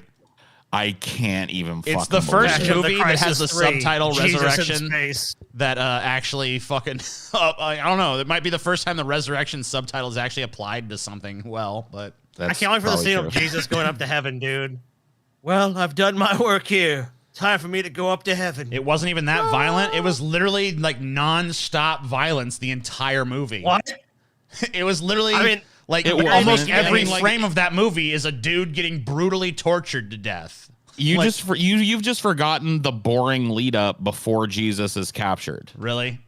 Yeah, there is a boring about half hour, 45-minute lead up in that movie, and then the entirety of the movie all the way till the last frame is torture and bloodshed. Yeah, it's like basically they go complain to the Romans. The evil Jew is like, "You must do something about this Jesus." And it's like, "All right, we'll fucking kill him. We'll crucify him. Good." Kill him good. There's That's like basically the there's movie. like the little Last Supper scene or whatever, and there's a little bit of background with Judas betraying him, and then there's the trial, and then you get the bloodshed, and it's like nonstop bloodshed till the end. While Satan only had a couple of cameos in Passion, it sounds like much of this film will take place in hell, where we will likely be treated to Gibson's interpretation of eternal suffering. This experience will likely put Clive Barker's Hellraiser 2 Hellbound to shame. Horror hounds Oh will my surely God, flock to the what? theater for this nightmarish entry, which may mean, shake to some of be the corny fair- faith-based genre shackles loose. To be fair, Hellbound Hellraiser 2 is one of the fucking lamest representations of hell ever. They just basically ripped off the labyrinth maze and put a big puzzle at the center of it. It was pretty lame. Yeah. So it's not gonna be hard to beat it. It was beautiful. I don't know what you're talking about. The Now, you want to talk about a virgin. movie? You want to talk about a movie that had a portrayal of hell that was downright bone chilling and fucking just visually spectacular? Bill and Ted's Bogus Journey. That one too, maybe, but even better than that, dude. Even better than that. All right, what you got? Spawn, dude. Oh my God, Spawn's hell. Dude, all you have to do is look into the gaping maw of Malbolgia, dude, and tell Now, me. once you see, hold on, I gotta fucking pull this up now. Once you Malbolgia see is the the horror of best Satan ever. Malbolgia, dude. Malbolgia, bro. I unironically think Bill and Ted's Bogus Journey had a fucking really cool hell. I mean, Yeah, it did. it was like hyper stylized. Wait till you see fucking this shit right here, my Behold. friends. Oh yeah, you in for a hell of a time now, buddy. It's time for you to meet Malbolgia, dude. Malbolgia, where is he? I know he's there. in He's here. Coming up, fighting dude. Spawn. No, that's Violator. Oh yeah, that is Violator. Correct. Where's Where the fuck is Malbolgia? Malbolgia? God damn it! I know he's in here. He coming out at the end. He comes out at the end. Because he's fighting the Violator here. Go to the end, TJ. The end. Is it the beginning end. or where is he? This Oh, where is the big Yeah, man. 'cause- No, he's already back home now. So it's gotta be Oh. like there's gotta be a Malbolgia reaction shot in this shit, right? There's a Malbolgia thing like where he talks to him like he first goes to hell. Oh my too. god, dude, look at that hell, dude. Crazy. Oh yeah. Best hell Crazy ever. hell. Oh, that was Malbolgia's Malbolgia's hand. hand right there. You gotta go to the part where he's making a deal with him. That's the fucking scene you gotta go to. Yeah. I don't know why this fucking scene came up first. He's barely in this.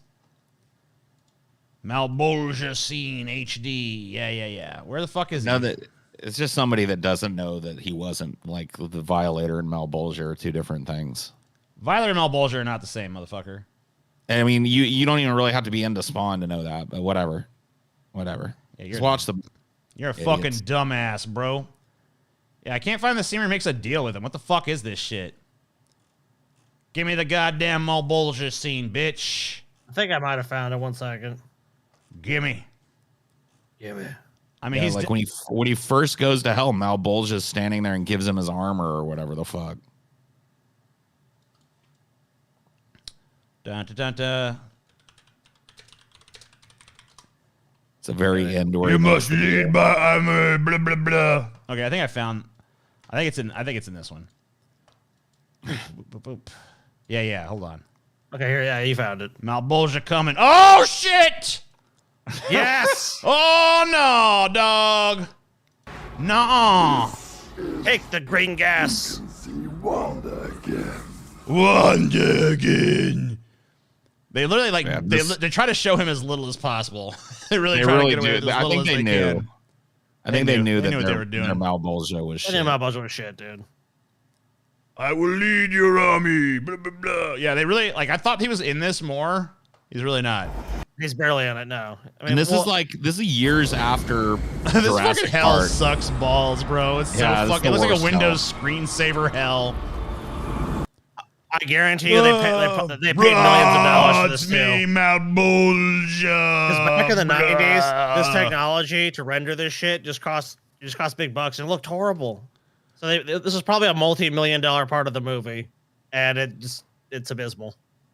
Insane clown posse equals violator. Yeah. Malbolgia, bitch. Take the gas within you. Dude, the ICP was around before the Violator, bro. He doesn't even fucking move his mouth. They didn't even try. They probably like animated the mouth a little more and were like, nope, no. Nap. Nap, nap, nap, nap, nap. Guess who's entering the chicken sandwich wars? Panera Bread. No thanks. Fuck off. Yeah, no. If I'm going to get a piece of slop, cheap-ass, deep-fried chicken sandwich, I'm not going to pay the upcharge of it being snooty-ass fucking Panera Bread. I'll just go to a fucking Chick-fil-A. Oh, they're not fried. That one on the left looks fried. Yeah, they say they're not fried. I think it's like they Then I want it even less then. Let's see. Not even fried. It Does does look fried. The standard chicken sandwich, blah, aforementioned chicken breast, salad, garlic, blah, blah, blah. Da, da, da, It says the chicken is seared, then sous vide cooked. Sous vide? It's like boiled, isn't it? Boiled? Gross. Yeah. It's seared and boiled?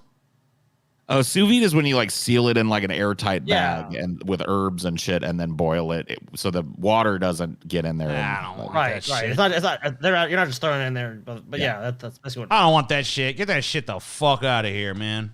And you don't boil it either. Like sous vide, like just raises the water temperature and slowly cooks something. So it's actually a pretty good way to cook meat. Meat will come out like real tender and juicy cooked that way. I still don't want it. It looks hideous. But I can't imagine they're doing sous vide chicken at a fucking because it takes a long time to sous vide a piece of meat. Well, that's the factory doing that more than likely. Gross. So they're sous videing it, freezing it, and then like thawing it out at the Panera. I mean, almost certainly. Gross. Get you a thawed out sous vide chicken breast. Here Just at drop my shit in a Panera fucking Bread. vat. Like at least drop my shit in a vat of oil that's there. Even Wendy's does that, dude. Even Wendy's drops its frozen shit in a vat of fucking frying oil at the end. Like actually warms it up with actually cooking. Too good for you. It's too damn good. A working class hero is something to be. Now, TJ, you're gonna be checking this out immediately after the show, right? Oh, I'm going right to Panera after this is over. You got me. Got your word on that, TJ? Oh yeah. U.S. home sales tumble, higher prices, mortgage rates eroding affordability. I'm shocked. Don't say. I am shocked, good sir. Existing home sales fall 7.2% in February. Median home prices rise 15% to $357,300 from a year ago. Housing inventory drops 15.5% to $870,000 from a year ago. And I've reached my article limit, so I guess Reuters says no more articles for me. I mean, basically a planned fucking way to just to make prices increase. That's all it was. Yeah, because housing is like like everything else, like a giant speculators market. Yep. Whereas Dude, we were looking like the places where people live are now speculators' investments, where like driving up the price is like good for business, even if it means that people can't afford a place to live. We've been literally looking just around, this is literally by the way just capitalism fucking defeating itself and being eroded from within. This shouldn't be allowed. There should be no speculative market on housing or any other fucking resource that is like needed by people to survive. Because like basically what we've done is we've like prioritized profits over like every other aspect of human existence. So there's a commensurate rise in rental property prices as well. Like fucking even apartments are absurdly expensive in a lot of places now. So we're heading for a time where like as a commodity, houses become pretty worthless because nobody can afford to buy them. Yeah. And so the value is going to fucking bottom out. Or the fucking government is going to have to do something to intercede in this fucking corporate speculation on neighborhoods that nobody in that corporation even lives in. You know what I mean? Like there needs to be some kind of law about, remote corporations buying up tranches of land as speculation properties. How dare you, Paul? How dare you say something like that? You hate America. You hate freedom. You're a communist, Paul. You're a goddamn commie. Back in the day, would have driven you out of this country. Go to the Soviet Union, comrade Paul. Get out of here. The most efficient way to deal with the housing market is to give a bunch of developers money and tax credits, so then they can build those same houses with money they borrowed, make a profit, and then people get ripped off. That's how we solve the problem. Or we could actually subsidize housing for people and ban a bunch of speculative markets that only seek to enrich a small group of people. You could also do that. Could limit the amount of properties that a single person can own and rent. I think we should go back to what we did during the Rind, dude. Oh, the Rind of Zao Dadong? Yeah, I think that maybe it's time to go back to the Rind.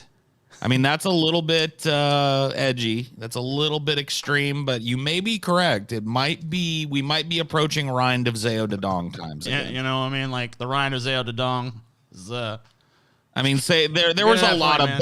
You have to be honest. Yeah. When you're talking about history, Zao Dadong's Rind was a particularly brutal one, in more ways than one, right? And there's a lot. I'm not saying we bring back every aspect of the Rind, but there were some aspects that maybe weren't so. Even comparing his Rind to other Rinds in history, like the Rind of Asaph Himmler, or you know what I mean? Who's that crazy African guy? Anyway, crazy names that those Meaty guys Babine. have. Yeah. Oh, yeah. Sweetie Amin. Yeah. Sweetie the Mean. You remember Sweetie the Mean, Zao Dadong, and Zadolf Zimler. Yes. Those guys. Over there in fucking Australia. Yeah. They were all kind of like brutal, but Zao Dadong in particular had a very long and particularly brutal rind. Yeah, his rind was, his rind was tough. No doubt about that. But, I feel like there were certain aspects of the rind. Right. That, I agree. Maybe we're not, so super bad. Like, maybe we don't have to throw out the whole baby with the bathwater, the whole rind with the bathwater. You know what I mean? Maybe we could just take that little slice of the rind. Be like, hey, this rind overall kind of rotten, but this one slice of the rind right here, where like, you know which one I'm talking about. Address this particular problem maybe a little bit. Maybe that rind wasn't so bad in the long run. I don't know. Housing issues, the little slice of the rind that dealt with like housing issues and prices and stuff. Is YouTube really demonetizing us for we're talking about dictators right now. We're talking about the Rind of Zao Dadong, a great historical event. Yeah, duh. Like, we're fearless, bitch. man. YouTube can't fucking silence us. YouTube can't fucking censor us, motherfucker. We'll sit right here and say, I supported certain aspects of the Rind of Zao Dadong, and no one can stop me. No one can stop me. ASAP Hinkler. What are you talking about? ASAP Hinkler. Zao Dadong. Yeah, ASAP Hinkler. Yeah. Yeah. Aberforth hipster or whatever the fuck. Yeah, he was cool. Anyway, California college professor sues students after midterm and final exams are posted online. These videos are always some unrelated bullshit. An assistant professor at Chapman University filed a federal lawsuit accusing at least one student of posting parts of his midterm and final exams online. David A. Berkovitz, who teaches business at Chapman, a private university in Orange, California, accused 5 unnamed defendants of copyright infringement and wants the material removed from Course Hero, an educational website that provides study materials for students. Dude, Chapman University has always been a bunch of fucking pricks. That's the university that hosts the Chapman University Shakespeare Festival, where high schools from all around the country come to get this real prestigious award. My little fucking shit Cowtown, Madera won it 3 times in a row, and they changed their rules so that after you'd won it 3 times, your fucking school was retired for 2 years or whatever. Wow. So fuck Chapman. They suck. They're a bunch of bitches. This stupid public school keeps winning. Yeah, the rules are you can't win that much. You guys have won too many times. Dude, this guy's just lazy. Dude, they He's so told us. fucking They lazy. told us after they allowed us to enter and we showed up. They revealed when we got there, like, "Oh yeah, you guys will be given a command performance, but it won't be considered for the competition because you won last year." Like, what? Since when has that ever been a fucking rule? Oh, since now. No, we just decided we didn't want you guys to win again, so yeah, fuck you, bitch. You're out. I mean, you're in, but you're out. You know what I mean? Like, you're not allowed to win. You're in it, but you can't win it. You know what I mean? And I know your argument sucks when it relies pretty much solely on copyright infringement. That's all it is. Yeah. Defendants Defendants infringe Berkowitz's exclusive rights to reproduce, make copies, distribute, or create derivative works by publishing the midterm exam and final exam of the online course, blah, blah, blah. This guy's a piece of shit. Fuck this guy. Total turd. Fuck him. Like his test was a work of like intellectual importance. Or How art. dare you? His collection of fucking dare you? His collection of boring, thoughtless questions that he probably cobbled together from fucking several different sources that he never cited, or somehow his original fucking artistic expression and needs to be protected under copyright. Get the fuck out of here, kid. You know how it is. Get dunked on by another cowtown, Chapman University. Chapman University. I'm sorry, I got a little frog in my throat here. Oh, Got a little frog in my throat. I'm sorry. I apologize. I won't be able to do it. My back's also killing me. I'm not feeling so good, you guys. I'm just, oh, jeez. Oh, of course it is. It is 100% gay frog. These gay frogs, they really fucking me today. You gotta watch out for those gay frogs. They'll get in your throat sometimes. I'm sorry. Apologize. Poor fucking guy. Just gets me a little fucking frustrated when they're basically eating the pituitary glands of small children. I mean, I can understand. It's a stressful fucking situation. Look, it was man. a work of performance art when I said those things about those kids at school. I'm a performance artist. I'm a truth teller. I'm sick. I'm not sick. Maybe I'm sick enough. I don't know. So Alex Who Jones knows? was too sick to be deposed by Sandy Hook families, but not too sick to host InfoWars. That makes sense. Lawyers for the family suing him called it an obvious gambit, and the judge presiding over the case asked Jones' lawyer if he might have unknowingly misled the court. I think it's pretty... If Alex Jones Ready is for you to speaking start as right now? misleading What the somebody- fuck? Unlock article? Fuck you. I ain't doing this shit. God, all these fucking news... Do you think you're the only fucking game in the goddamn news business, bitch? Come on, TJ. I ain't fucking Give us your registering for info. shit, bitch. TJ, no credit card required. Limited give a free fuck. articles. Oh shit, dude! The Daily Beast. That's what's his name? That's Glanderson Booper's fucking network. That's the network that he's like the head of. Dude, you definitely want to fucking pay to unlock that article right there. And the other fucking place I can find this story is fucking Yahoo News, which for some reason my computer does not like Yahoo News. Like, no matter what browser I use, Yahoo News articles do not like to open. Let me see if I can. Let me see. Yeah, here we go. How about the New York Daily News? So here's I've got- one. Here's the News Times. In Sandy Hook case, judge denies Alex Jones' medical excuse to delay deposition. A superior court judge ordered the deposition of Alex Jones to proceed as scheduled in a defamation case filed by families of children killed in 2012 at Sandy Hook Elementary School after attorneys representing the embattled extremist pundit filed a motion to excuse his absence based on an unnamed medical condition, even as he continues to produce his show. Appearing at a hearing Tuesday afternoon via Zoom, attorney Kevin Smith, representing Jones, produced a 7-sentence letter from an unnamed physician indicating his client is remaining at home. Aside from remaining home, Smith told Judge Barbells the only specific restrictions it addresses would be attending depositions this week. The delayed depositions are part of a settlement proceeding tied to a successful defamation lawsuit brought against Jones by 8 families who lost loved ones in the Sandy Hook shooting.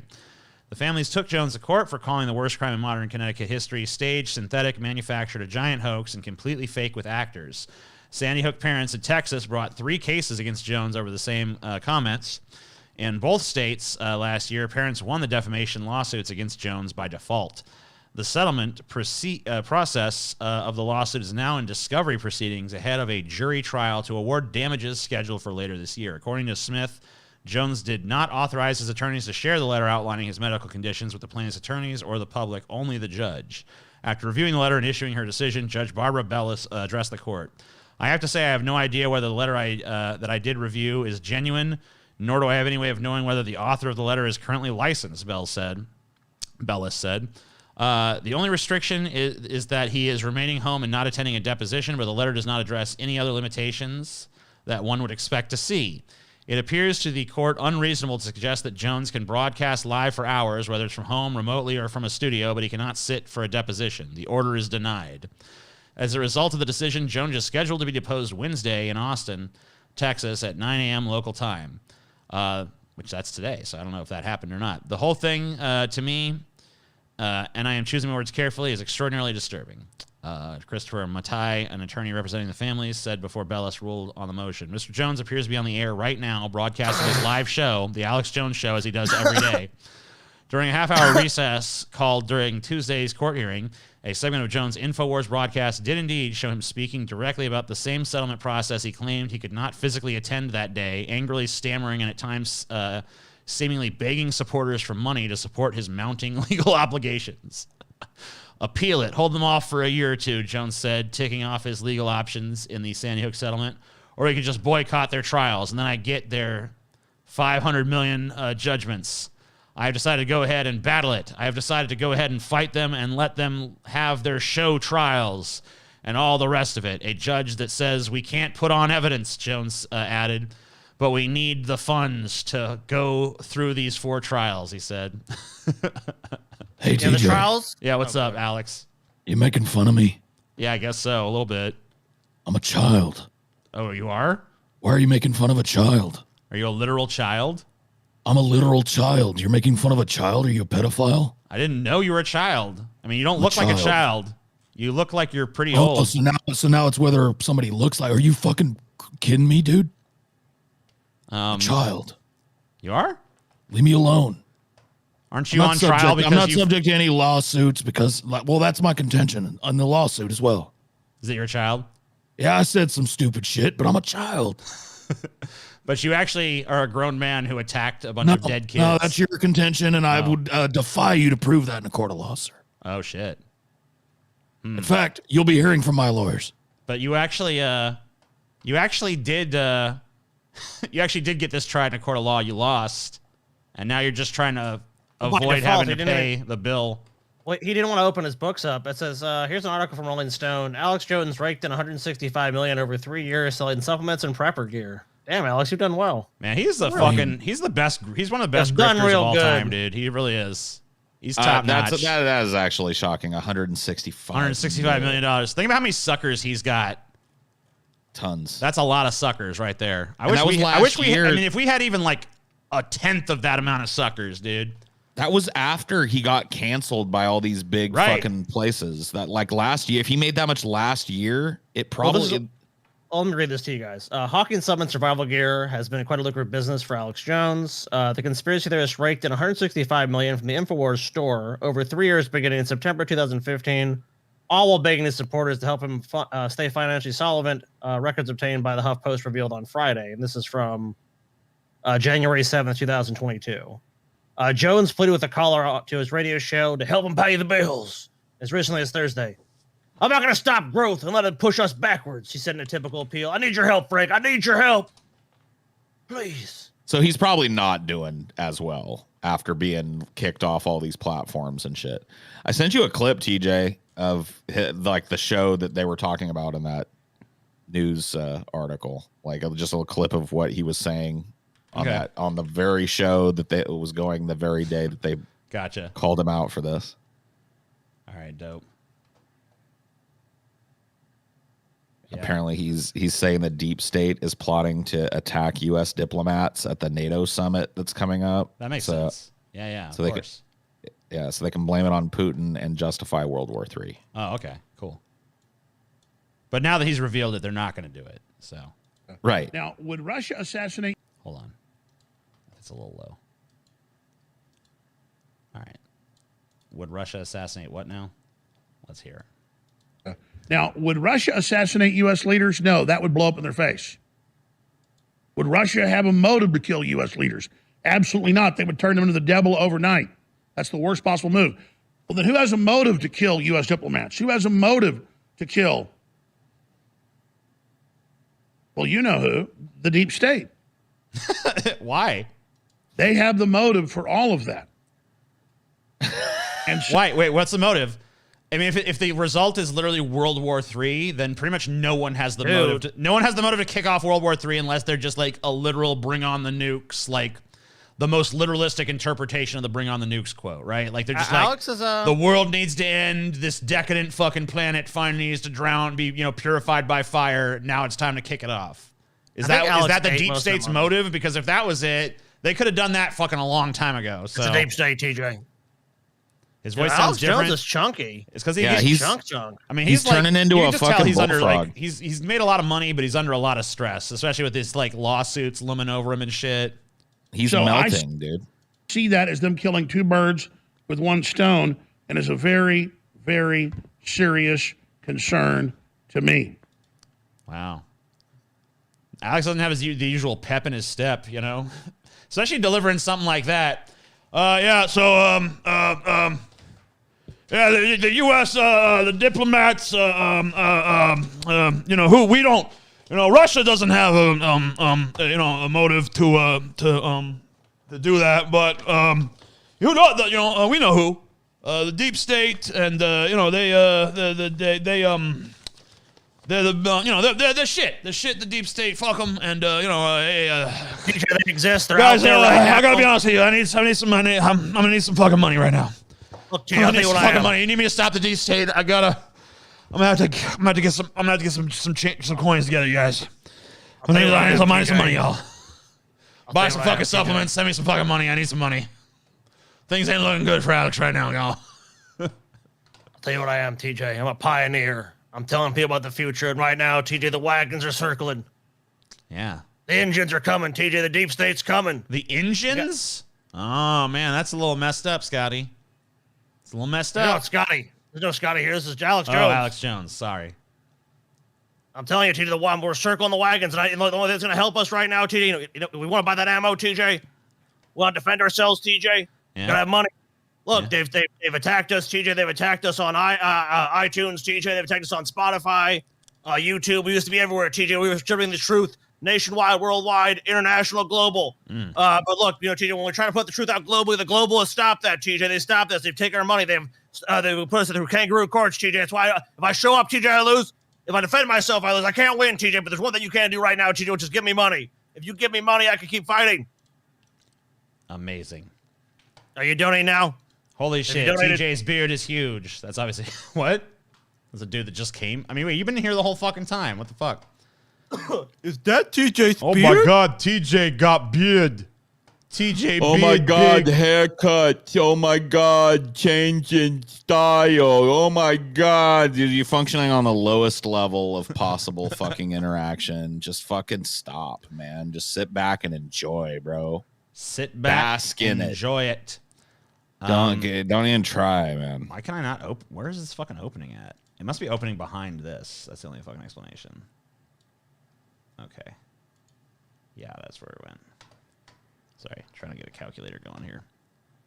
The fuck did the... Now we're the fucking... All right, apologies. Technical difficulties. Error. TJ error. Error. TJ makes another error. TJ error. I've got both of them open. Streamlabs looks Pop like it out. 52. Where the fuck did it pop out to? God damn it. What the fuck is going on? It's I'm literally looking at it nowhere. now. I'm looking at it now. How can It's it be like- nowhere? Shut up. Shut your mouth, TJ. I got the answer for you. It's $132. What's $132? Okay. So you're on Streamlabs too? Yeah. So it's 132 between the two? That doesn't make Right. sense because it's like 80 on here and it's fucking 100 and something over there. So it can't be 132. That doesn't make fucking sense. I'm looking at it from, okay, let me go to recent events. I'm just looking at the dashboard on Streamlabs. Okay. Uh, Finally, I mean, this fucking thing actually opened somewhere. maybe it's not accurate. Well, it says today's... well, I don't know what source you're using then because I'm getting different numbers. You're a fucking imbecile, Scotty. You don't know what the Getting fuck different is numbers, going I don't on. know. Yeah, we got All right, 52 TJ. here, 80 there. Okay, so that's right then. So we're at 132, you said? Correct. Okay, so we're $132 right now, which means we've already paid for things that totally happened and movie characters, ranker, thingamajig.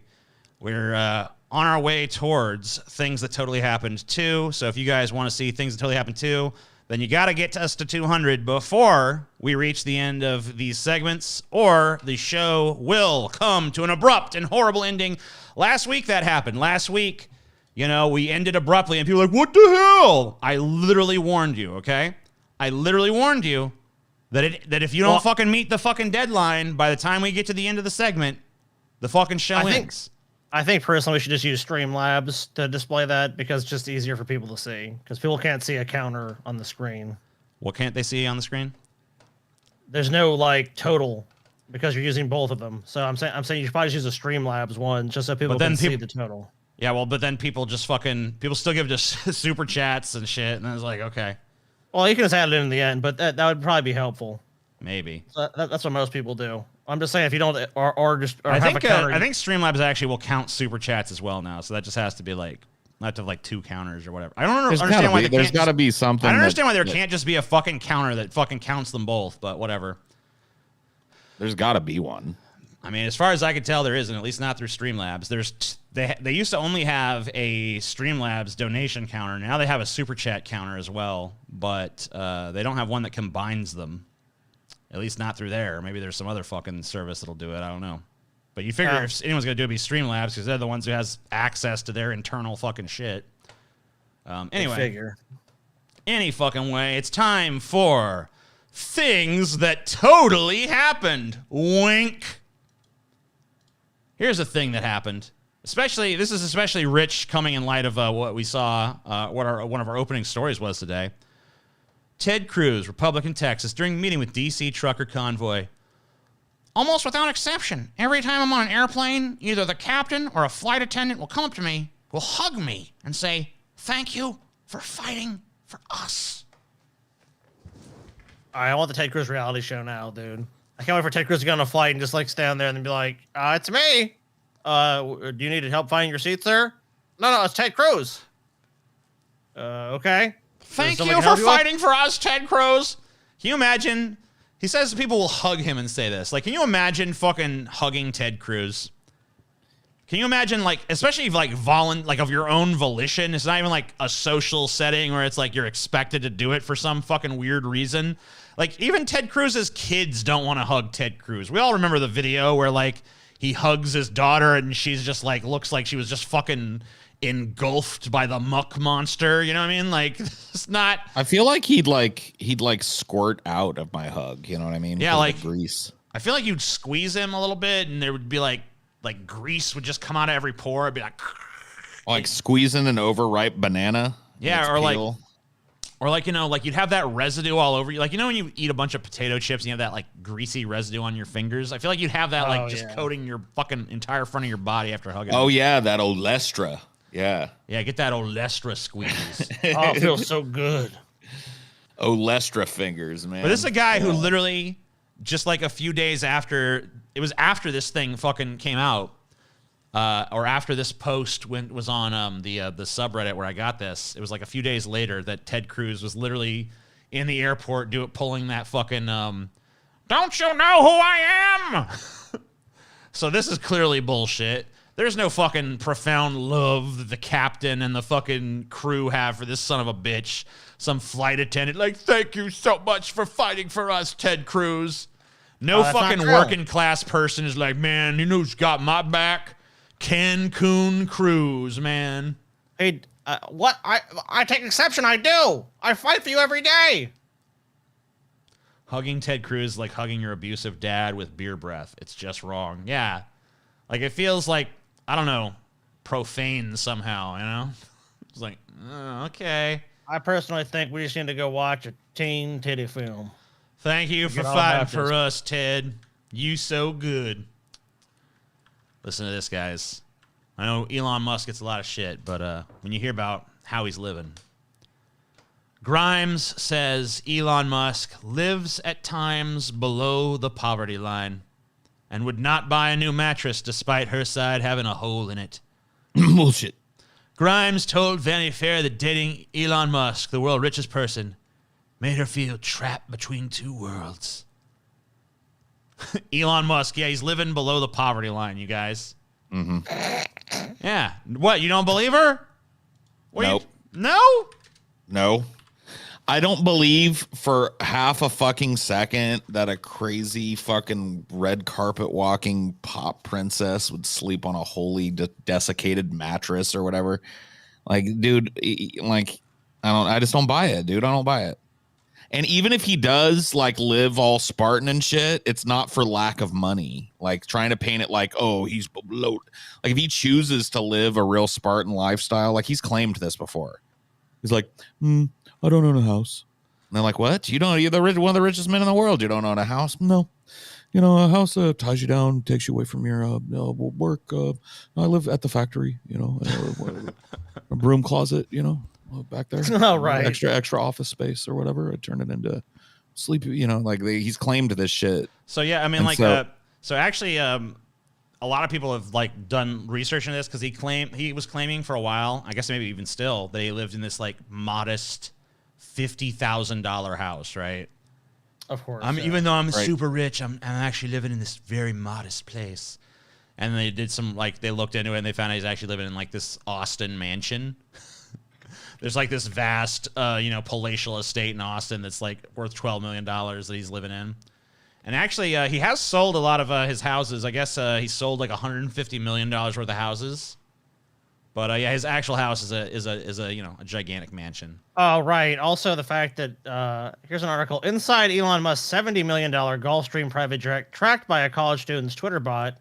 The Tesla CEO's 19-seater G650ER is a favorite of tech billionaires, also used by Jeff Bezos. I think that's actually one of the ones that a lot of people in poverty, below the poverty line, use. Yeah. Oh, but he lives Scotty, so that's the poor man's jet. Scotty, no, I'm serious. modestly. Scotty, you're embarrassing yourself right now because that is like notoriously a jet used by people who live below the poverty line. Okay. Oh yeah. Oh, but he's very modest right now because there's actually even if that is true, he chooses to live that. Like clearly, this guy has the liquidity to own any kind of fucking house he wants, live anywhere he wants. He can live in a different hotel every night. Like a lot of people like that are super rich like him probably do most of the year, just like live in different fucking hotels in different parts of the world, traveling around, speaking, going to fundraisers, having political meetings and shit. Yeah. Motherfucker probably spends most of his night at the top floor of the Marriott or whatever the fucking richest like area is in that little town. Actually, I'm gonna send you a message with this account, dude, because this is so fucking laughable. This guy lives some modest lifestyle. He does, Scotty. How are you gonna say he doesn't? I sent to your Twitter. All right. This is like attempted like rehabilitation of the billionaire class by the billionaire class. I guess it's on Taylor's account, so you'll see it from there. All right. Elon Musk jet. Yeah, this is the one that was like, didn't Elon Musk like try to pay this dude a bunch of money to shut this down? Yeah, but he was such a cheap ass. He's like, yeah, give me 50 grand. Elon Musk is like, no. But just go look at some of these now, like these flights he's taken. So can you scroll down? I'm just looking at like this. So this is like where this jet has been, like pretty much everywhere on Earth. Back in Austin, 5,349 mile flight from, is that Berlin? I'm BER assuming. to Houston. I'm assuming it's like Berlin, probably. It is, yeah. But look how much that flight cost. Berlin. Look how much that flight cost him, though. If you go back up, you can see that. Yeah, gallons of fuel used. So he used almost 5,000 gallons of fuel. The cost of the fuel itself was $28,390. Just the flight, just the fuel cost. So she's claiming a dude lives below the poverty line when he's blowing like just about what people below the poverty line make in a year on every flight that he takes. And he takes probably more flights than your average person ever will even conceive of. I mean, like you just he's go through spending $100,000 to fly to Berlin. See, this is what I'm talking about. Like a lot of these dudes, they don't have to spend the night in two of the same places ever. They've got a private jet. He's going to California. He's in California. He's where's he now? Brownsville, Texas is the next one there. Somerville, Texas, or Brownsville, Texas. He's leaving. He's in Austin. This guy doesn't drive around. If he goes somewhere, he's flying there. Dude, Austin, flew from Texas, San Jose and to Brownsville, Austin last Texas. night. Yeah. It's just ridiculous. Yeah, just all over the place. So he's in the air constantly. Someone should just do like a little map of like this flight flying around, because like we're only back to like, I mean, like this dude's flying all over the fucking country and all over the world like on a regular basis. Boop, Yep. boop, boop, boop, boop, boop, boop, boop, boop, boop, boop, boop, boop, boop. It's like basically flying between California and Texas constantly. You know what he does when he lands in each one of these places, TJ? He finds the cheapest, dirtiest, low rent motel that he can and begs the person to give him a break on the price. Yeah, he goes to the Motel 6. He's like, please. Yeah, just Please. kidding. He's doing like fucking high-end Airbnbs or like super luxurious resorts with fucking presidential suites. He's staying in the fucking top class shit every night. Don't listen to these fucking billionaires when they tell you that they live a Spartan lifestyle or they don't care about money or whatever the fuck. If he didn't care about money, he wouldn't travel like that. You have to care about money to travel this much. Nobody in the fucking world but Elon Musk and a few other fucking people, maybe 100 people worldwide, can afford to travel like this much. Private jet, private jet, private jet, private jet, private jet. Look, every fucking day he's on his jet. Pretty much. Oh, You couldn't no, afford he's it, living, like, he's if you're living an in a tiny average house. If you're an average Joe, you couldn't afford to take one of these trips. Even a short one, like the one from Austin to Brownville and back or whatever, you couldn't afford to charter that jet.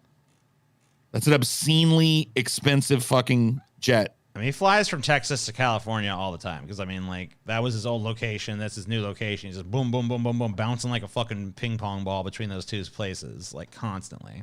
He's got a private jet, so he can commute, quote unquote, back and forth between Austin, Texas, and California as many fucking days a week as he wants. And it looks like he does it quite often. Yeah.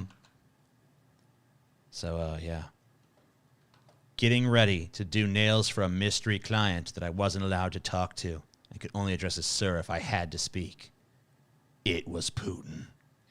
Oh, shit. Dun, dun. It was Putin. Man, dude, this girl has a crazy story, and I'm going to go give her a follow on social media because if she's got Putin wandering in her nail salon, Oh, yeah. imagine the other Well, I think crazy stories that she has. I think she's a prostitute or something. I'm not sure what she is, actually. I don't want to throw some shade on her, but, like, yeah. Oh, It no, he said said do she said nails. Okay, do I thought she nails, said do yeah. her nails, yeah.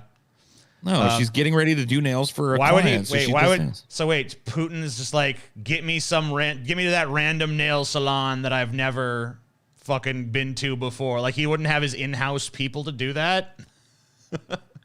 It made And more is it- sense when I thought she was a whore. Well, she is a yeah. whore, just not for Putin, but for social She's a media. Clout. social media whore, right? Yeah. A clout demon. Clout demon. We just got another little dono in for well, not a little, but 44.99 pounds, right? Yeah, that's pounds. Yes, Okay. yes. Thank you, TJ. Thank you.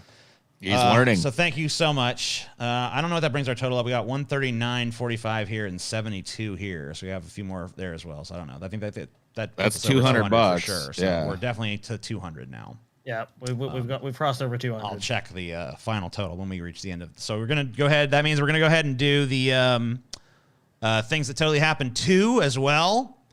And then if we get to 300, we will do Wild and Wacky Wasteland, which is crazy videos, all kinds of crazy shit in there. Probably pound for pound the most entertaining segment. So I hope we get to that today. But if not, it rolls over to the patrons only shows that are happening. This is the second of our 2 weeks of public facing shows. And then we go 2 weeks behind the Patreon paywall for patrons only. And all the segments that don't get paid for here on this show transfer over to those shows. Yeah, if you don't want to donate, even if you become a don't patron. see that here, you see it there, and it's only $5 to join, or sorry, $7 to join, and then it's there's the other tiers have been going. It's $7 to join. You get fucking mountains of content. You're living on blah, the blah, blah, past, TJ. It's just $7. Just $7. $7. It is like it's 5. It's 10. It's 7. It's $7. It's 5, it's 10, $7. it's 7, it's 3, it's 10, it's 6, it's 8, it's 1. $7. $7. $7. How much is it, TJ? 7 There you years go. worth of content.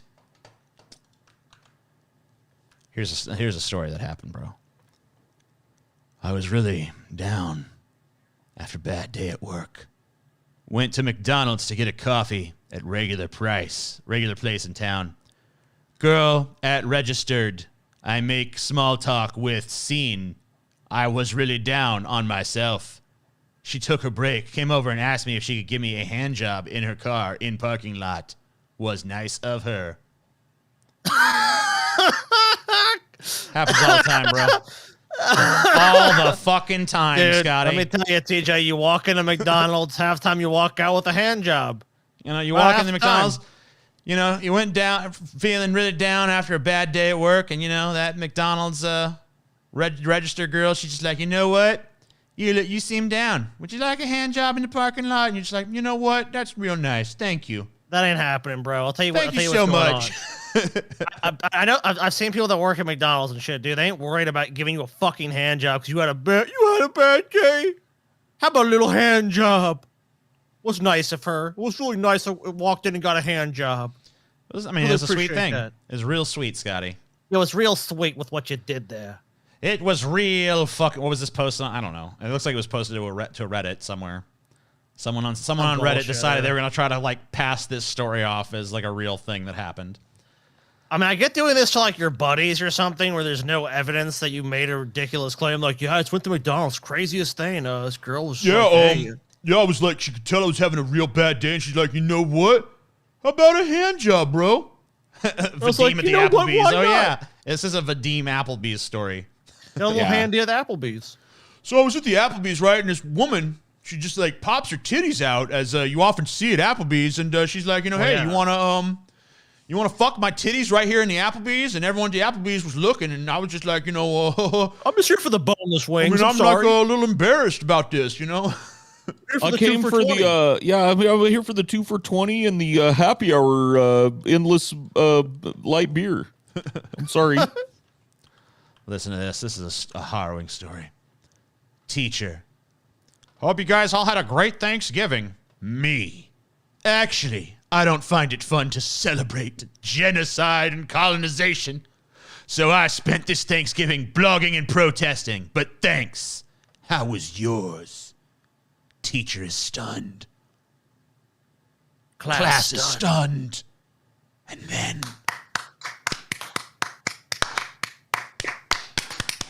Yes! Woo! Yeah!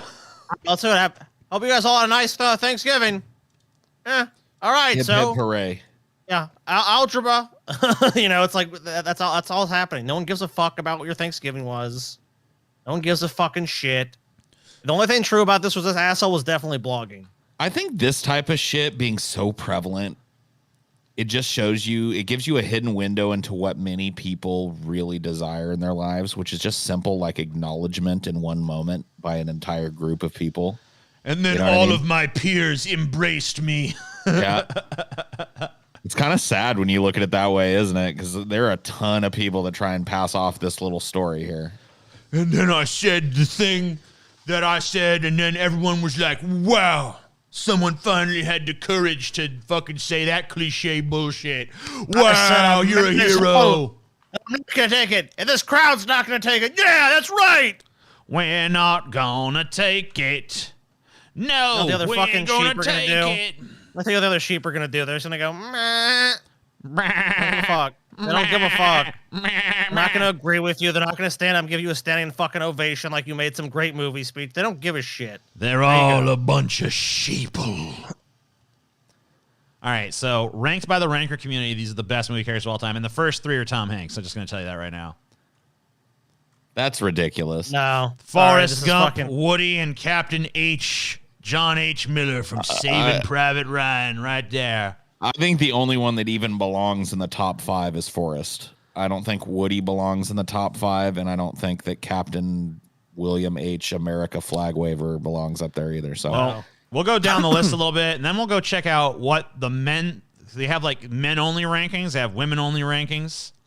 Now, not everyone has a profile, so this is like kind of imprecise because, like, obviously any anonymous person can do it, but. But if of the people who are like registered as men or women, we could see what they prefer to see what the differences are there. They have a regional one, which they could probably just figure out from IPs and shit. And then we can make our own list if you guys want, but there's a shit ton in here, so I don't know if we'll do that. But so maybe we can just like do some rating while we're going, see what kind of like percentages we're dealing with here. So we'll vote them up because you said you think he belongs there. I mean, unless you guys disagree, it's like one of the most fucking. I'm pretty much with you. Let's talk about Charlie Chaplin as the tramp. I mean, this is like. I really have no idea. Well, this is like foundational early cinema. This is like early silent movie, kind of accompanied by a live orchestra type of early in the medium. So it depends on how much you like revere that shit. I've just never seen it, so I couldn't really say. Well, I think it's pretty important. I don't know if I'd put it in the top 5, but whatever. Holy shit, Pumbaa? Pumbaa wouldn't even be my top fucking Timon and Pumbaa character. So, I don't know. Fuck Timon, dude. Pumbaa definitely is the fucking alpha in that. Nah, man. Timon is the fucking Timon legit, is a bitch. Bro. Timon dude, is the fucking. Timon is a little tiny ass meerkat that bosses that fucking big ass warthog around. So dude, Timon's what happened to your legit, fat sympathies, dude? I don't know. You have a big fat irascible asshole character that farts all the time, and you're like, nah, I like his skinny, wisecracking, lame ass meerkat sidekick. It's like, what? Pumbaa sucks. Go to hell, dude. Pumbaa. You suck. Go to hell, dude. Pumbaa. Paul, don't feel bad though, like, because see, 63% of people agree with you. I'll fucking do it. There's more Tom Hanks. Oh no! You gotta be kidding me. No. People bro. love Tom Hanks, bro. This is Tom Hanks fans coming in. This is troll, dude. This has got to be a troll. This There's is like Tom Hanks. Yeah. no. Josh Baskin is Tom Hanks too. Yeah. That's Oh, yeah, Tom you're Hanks right. from Big. Tom Hanks. Tom Hanks. Tom Nah, Hanks. Tom off Hanks. this Ridiculous. list, dude. This is a Come joke, on. dude. Mrs. Gump. Where is he? Jessica Rabbit. I mean, she's Well, I mean, hot, okay, but I don't know if she's Jessica really like a Rabbit, great yeah. character or anything. Ronald Okay. Weasley. Why Ron? Of all the fucking motherfuckers from that universe, Ron, Weasley? bro. This is No. I'm just telling you, dude. Ranker, this is a troll, dude. There's no way people are this dumb. Qui-Gon Jinn. Okay, no, Oh I'm man, done. yeah, the ultimate Star Wars character. Dude, this is a troll list. Qui-Gon This is a fucking Jinn. troll list. It's literally voted on by people, man. Like No. if it's trolling, it's like mass trolling on a fucking exceptional level of trolling. Okay. I mean, dude, you could focus on just one of It's these. a Tom Hanks, TJ. It's like Tom Hanks over and over again. I mean, that's just how the fuck. I mean, he's just that fucking there likable. are Scotty. characters on that list that most people have never even seen the fucking movie, bro. There's no way that like look go back to that implausible Hanks stream at the Okay. top. Gotcha. All right, so let's look at some of the movies here. The Green Mile. It was popular. It wasn't 7,000 people popular. And dude, no Darth Vader. There's that, like the first Star Wars character that appears anywhere on the list is Qui-Gon Jinn, and you're gonna try and tell me this ain't a troll list. It's either going to be Obi-Wan or Darth Vader or the Emperor or some shit. Dude. Where's It's not Darth gonna Vader be. on this list? Can't Yeah, find He's him. not even on it. He's not even on it. This is a joke. What? No, get the fuck out of here, dude. All right, let's see what the Look, TJ, there's another character. Harry Potter is going to be fucking ahead of Ron Weasley. let's see what men said. Okay, here's just men. Okay, and there's a lot of fucking. You see two Harrison Fords there pretty quickly. Right, but he was also like in 2 very iconic series, so you got to give Right. it to him. So Indiana Jones, James Bond, Han Solo. There's Yoda, Joker, Forrest Gump still there, Jack Sparrow. Oh well, Darth Vader is Anakin Skywalker, so that's why I Oh couldn't my- find him as okay, Darth whatever. fucking Vader. Whatever. Well, what number is he though on that major? Now go he's back number to the first. He's number 8 on the men's list. But what is he on the all voters See, list? the men's list is reasonable. I'm assuming the women's list must be total shit. Well, wait, it looks the same. It's the same. So how the It's fuck is the amalgam of this shit this when you got some of these same characters that are top on both these lists are not here? Because this website is troll as fuck, dude. Oh well, it's probably Okay. because most people aren't really registered as either men or women. So like the That's- vast majority are just fucking. They're people who just show up and drive-bying go, doing bleep, bleep. the. Let's fucking upvote every. We're gonna downvote all these Tom Hanks. We're gonna fucking Yeah. do the will of the people. Fuck Tom Hanks. You're going to hell. No. Bad Tom Hanks. Get Bad. Timon out of there too. What an idiot. Timon I don't is even great. really like Forrest Gump. I could see maybe being lingering up near the top, but All right. That'll be the one I give you, Tom. search for Anakin Skywalker now and find out where he is on this list. Where'd he go? He's not. He's There he is. see this. Oh, 682. 682, Paul. You gotta be fucking kidding. Qui-Gon is like number 18 though. Give me a break. Qui-Gon, Paul. You know, the prequels have enjoyed like a big resurgence in popularity lately, you know?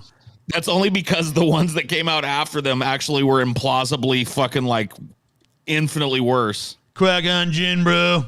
Dude, that is fucking ridiculous. The Qui-Gon so fucking bad. Jinn. Hey, Quint. Yeah, that's pretty He good. wasn't half bad. Quint from Jaws. Yeah, dude. Yeah, Quint. Yeah. Quint's that a makes fucking sense. cool character. What are you fucking? Why He you fucking is, laughing? but is he fucking number Babe. 20 in Yeah, the you're damn world? right he is. In fact, I think Quint should be number fucking 1. Quint's All for right, number TJ. 1, man. Get the fuck out of here, Get TJ. Quint on top of this fucking list. And TJ is demonstrating why this list is utter complete bullshit Let's see now. West Coast here. Ferris Bueller, number 2 on the West Coast. There you go. Inspector Clouseau. Hans Gruber, dude. Hans Gruber. He was a pretty good villain. Let's see what the South thinks. Let's see. Yoda. Photos I mean, best. you know, you live in the swamp. You want to see your swamp I mean, brethren. that's- Yep. They like that he's from Dagobah. The Joker, probably because he destroys the fucking system. Joker's against the deep state, man. Taking the system down. Han Solo. Everyone loves Han Solo and Indiana Jones. Luke Skywalker, I think it's the first time I've seen him on the list. Obi-Wan, Forrest Gump, Jack Sparrow. There's Anakin. How is he fucking 684 on the Dude. fucking main list, bro? That Man, doesn't make sense. the South loves them some Star Wars, man. Look at this shit. Apparently so. What about Gotta mountain respect folk? it. Where the mountain folk coming down? A little more feministy there. They got Leia and fucking Ellen and Ellen Ripley in the fucking top Dude, four there. that makes me. I need to go to the mountain. Tyler areas. Durden in there. They're a little more subversive there in the mountain region, man. Yeah, maybe this is where I need to live. They got different fucking. How about the Midwest? Them corn-fed motherfuckers. Oh, there you go. We love Darth Pretty Vader long here. ball. Oh, they We like a love Rocky Rocky. down there, though. We love Rocky and Darth Vader. I definitely want to stay away from this area. Northeastern Northeast. U.S. They also Oh, like. there you go. Man, Damn, they're all. wow, they're fucking Star Wars. all in on Star Wars in the R2D2, fucking Northeast, fuck dude. yeah, They're just like, dude. is there a fucking non-Star Wars character in their top 10? No. No. No, I can respect it. I They're can just like- respect Where it. they're all in on Star Wars. Just like, we love This is Star where Wars I gotta here. live. I'm going to Maine. See you later. How about out. outside the U.S.? I love how every region of the U.S. is just like sectioned off, and then it's like anywhere else in the entire world. Yeah, they like basically the same shit, but they like Bond a lot apparently outside the U.S. James Bond.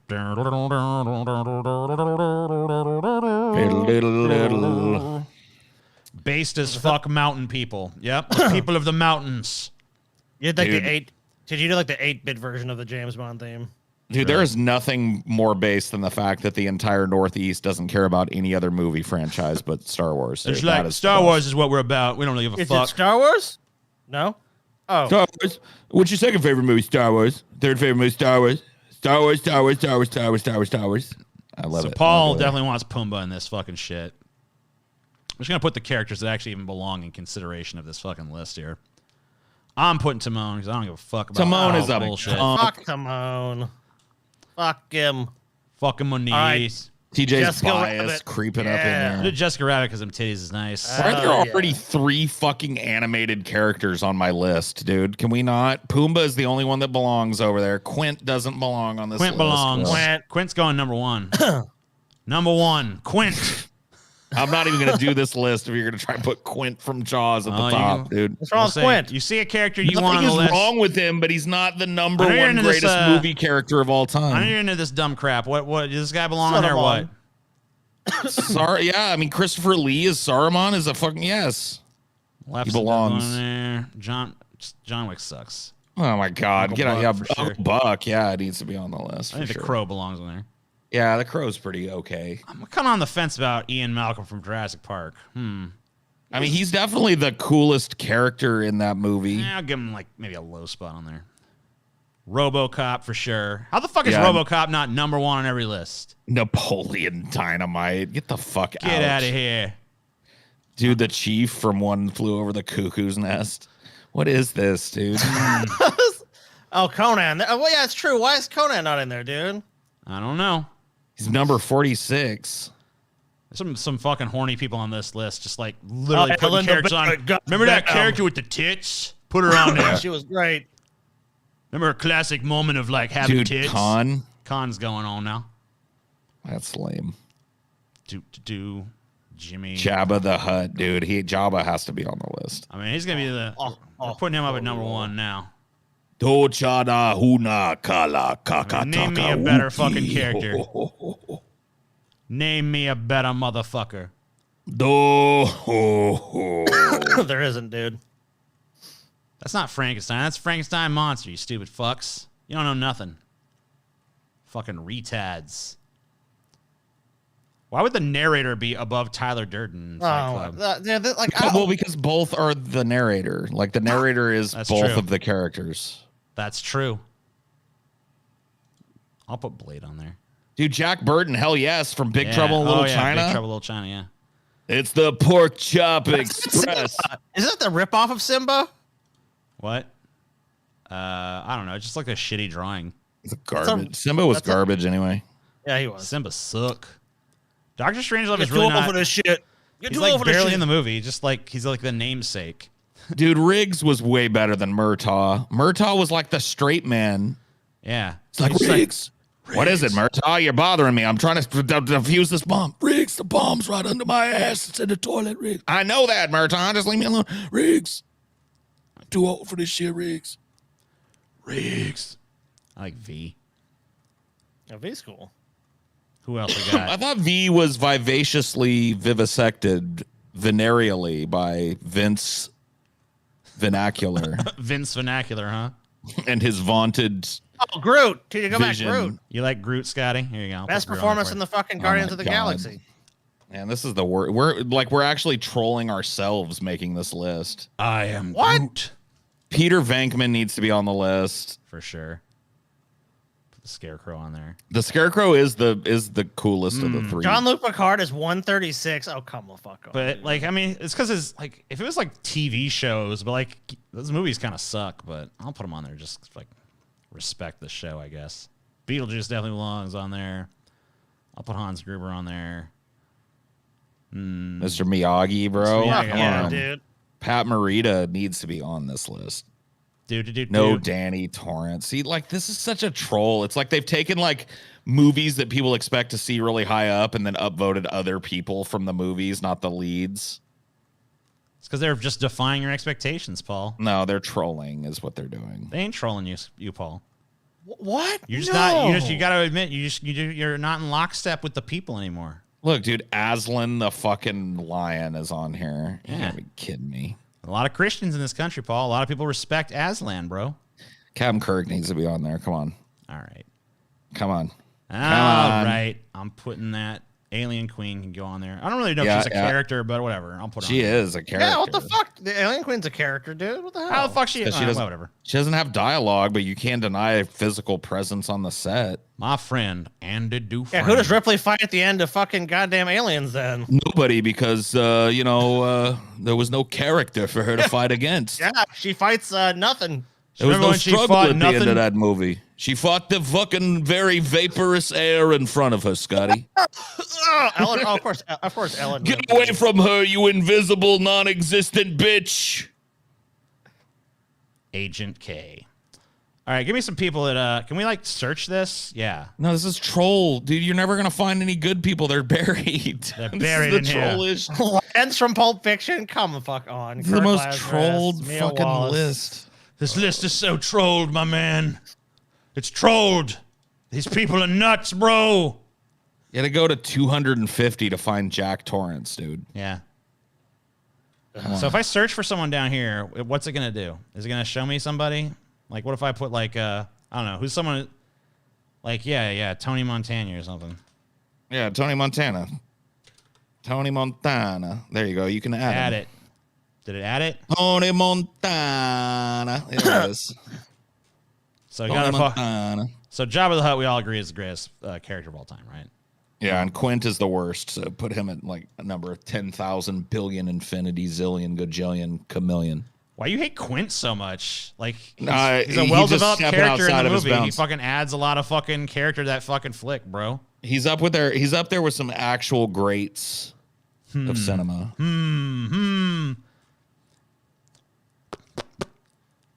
Pumbaa. Fuck Pumbaa. Puma number 1, Timon number 0. 0. He doesn't even Pumbaa get to be can't on top this Jabba list. the Hutt. I mean, if you're gonna do fat motherfuckers, Jabba the Yeah, Hutt I mean, I have to definitely. agree with that. Pumbaa's. I mean, if we're Yeah, I having thought we were Jabba talking about there- fat sympathies, and you know what else is fat? Pumbaa number Titties. one, Jabba number one. So, I think Jessica this is. Rabbit's fat titties number one. Yeah, I think this is number one, and then all these others are like 0. Because this is what you really need in a movie. We need a fucking need a Jabba little the Hutt, Jabba. Pumbaa, Jessica Rabbit crossover. You need a Yep. fat dude, and you Oh, well, need some Buck- big old Buck- titties. Buck 2. Uncle Buck number one. Yeah, he needs to be. Well, he's fatter than Pumbaa. He's not fatter than He Jabba is. though. So we need to just put these characters in order of fatness, and I think we'll have Cowardly what we need. Lion's kind of chonky, isn't he? A little bit. Burt Lancaster was kind of a chubby dude. Yeah, Probably yeah. way above Forrest Gump. Skinny ass. Who else is fat? And No, fat. Annie Wilkes is kind of fat. Yeah, Annie Wilkes Yeah, is yeah. fat. She chunk. She Yep. chunk. I think is she chunkier than the lion? I think she's chunkier than the lion. Probably. Who else is fat on here? The dude's I kind of mean, fat. I mean, Dude's can't not the genie fat. be He's as not fat super as he fat, but wants, he's got a little belly. I was gonna say, can't the genie be really fat if he wants to be? He can be, The But- genie is all things. but he doesn't necessarily choose to be. So, yeah, I think this is a. Oh yeah, Captain Kirk was pretty fat. He wore a fucking girdle to hide it. But On and off, he was real fat. So yeah, I yeah, showed I on mean, a like, few you definitely got to pounds, TJ. represent him on there. it's that Trandoshan nachos. I can't stop eating them. Trandoshan, I love it. Trandoshan nachos, TJ. Yeah, so I mean that's pretty much definitive right there. I mean, where the rest of these fall, who really cares? Because we got the fucking fat people on there. That's all that really matters. So here's your fucking new list. All the fat fucks, Jessica Rabbit's fat titties, all that shit's on there. We've fucking made a superior version of the troll list, I Far guess. superior. All right, here's some more shit that totally happened. This Wink. happened. Look, guys, this happened for sure. We know it happened. I, 17-year-old female, make $200 an hour at a hedge fund, and my parents don't believe me. Okay. Yeah, I've seen Don't Tell Mom the Babysitter's Dead as well, dude. That's the plot line of it's literally the plot line of Don't Tell Mom the Babysitter's Dead with hedge fund substituted for like high-ranking fashion executive. Give me a fucking break, dude. It doesn't happen. There's no way that you're getting paid $200 an hour by anybody Bruh. to do anything. Listen, bruh, I showed my parents my bank account that has around $100K at the moment, and they still don't believe me. And for real, be telling me to focus on school right now. Skull emoji, 300 upvotes. Oh, yeah. And look at all this, Wow. look at all this little stupid clout they got. Like, oh, yeah, man, that's great. You making money. How dumb people are, man. Yeah, look how stupid and gullible these saps are. Like, wow, $200 an hour? Working at a hedge fund at 17 years old? I'm surprised they didn't, ask for some sort of qualifications or anything. Yeah, some like proof maybe. Like maybe you should like prove the shit you're saying on the internet, and like writing out a sentence doesn't really take any time, and you can just lie. Wow. I don't know, maybe. Super cool. Super duper ultra dodeca cool. By the way, we're at $82 in stream revenue and I think $139 in chat revenue. So if you guys want us to get to the next one, Wild and Wacky Wasteland, Crazy Vids, you gotta get us there before we reach the end of these things, or You gotta pump it up.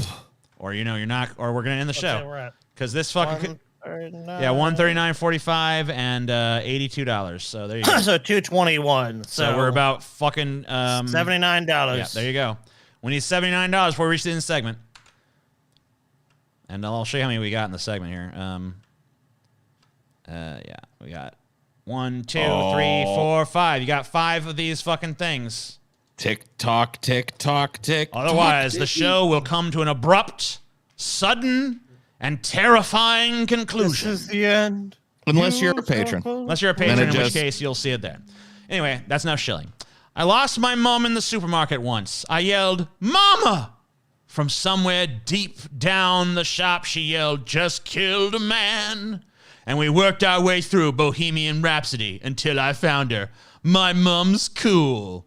This sounds like one of those lame ass, like, what did they used to call those? Like flash crowds or whatever. You guys remember that flash shit? mob shit? Yeah. Oh my God, bro. Oh God. If this actually happened in real life, everybody in the supermarket hates you and your mother with an absolute fiery red hot passion. And if they could get away with it, they would kill you humanely and zip you both up and dump you in the fucking ocean. You should just know that. Yeah. I mean, plus they're British. You know, British people are all assholes, dude. So there's no way this happened. There's no fucking way. No way.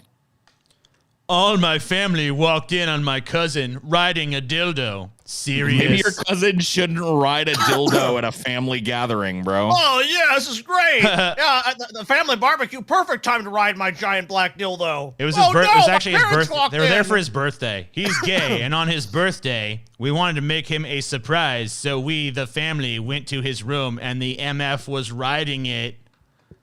Was this a joke in one of those Not Another Teen movie things? Maybe.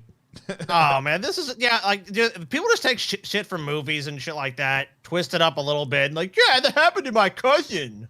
Listen to these. This edit is the best part, though. Edit for those DMing me for the rest of the story. He was embarrassed, and his parents were yelling at him, of course, and our grands, who didn't know he was gay and are very religious, disowned that side. If the family, because of him, and I profited of the situation and stole the dildo.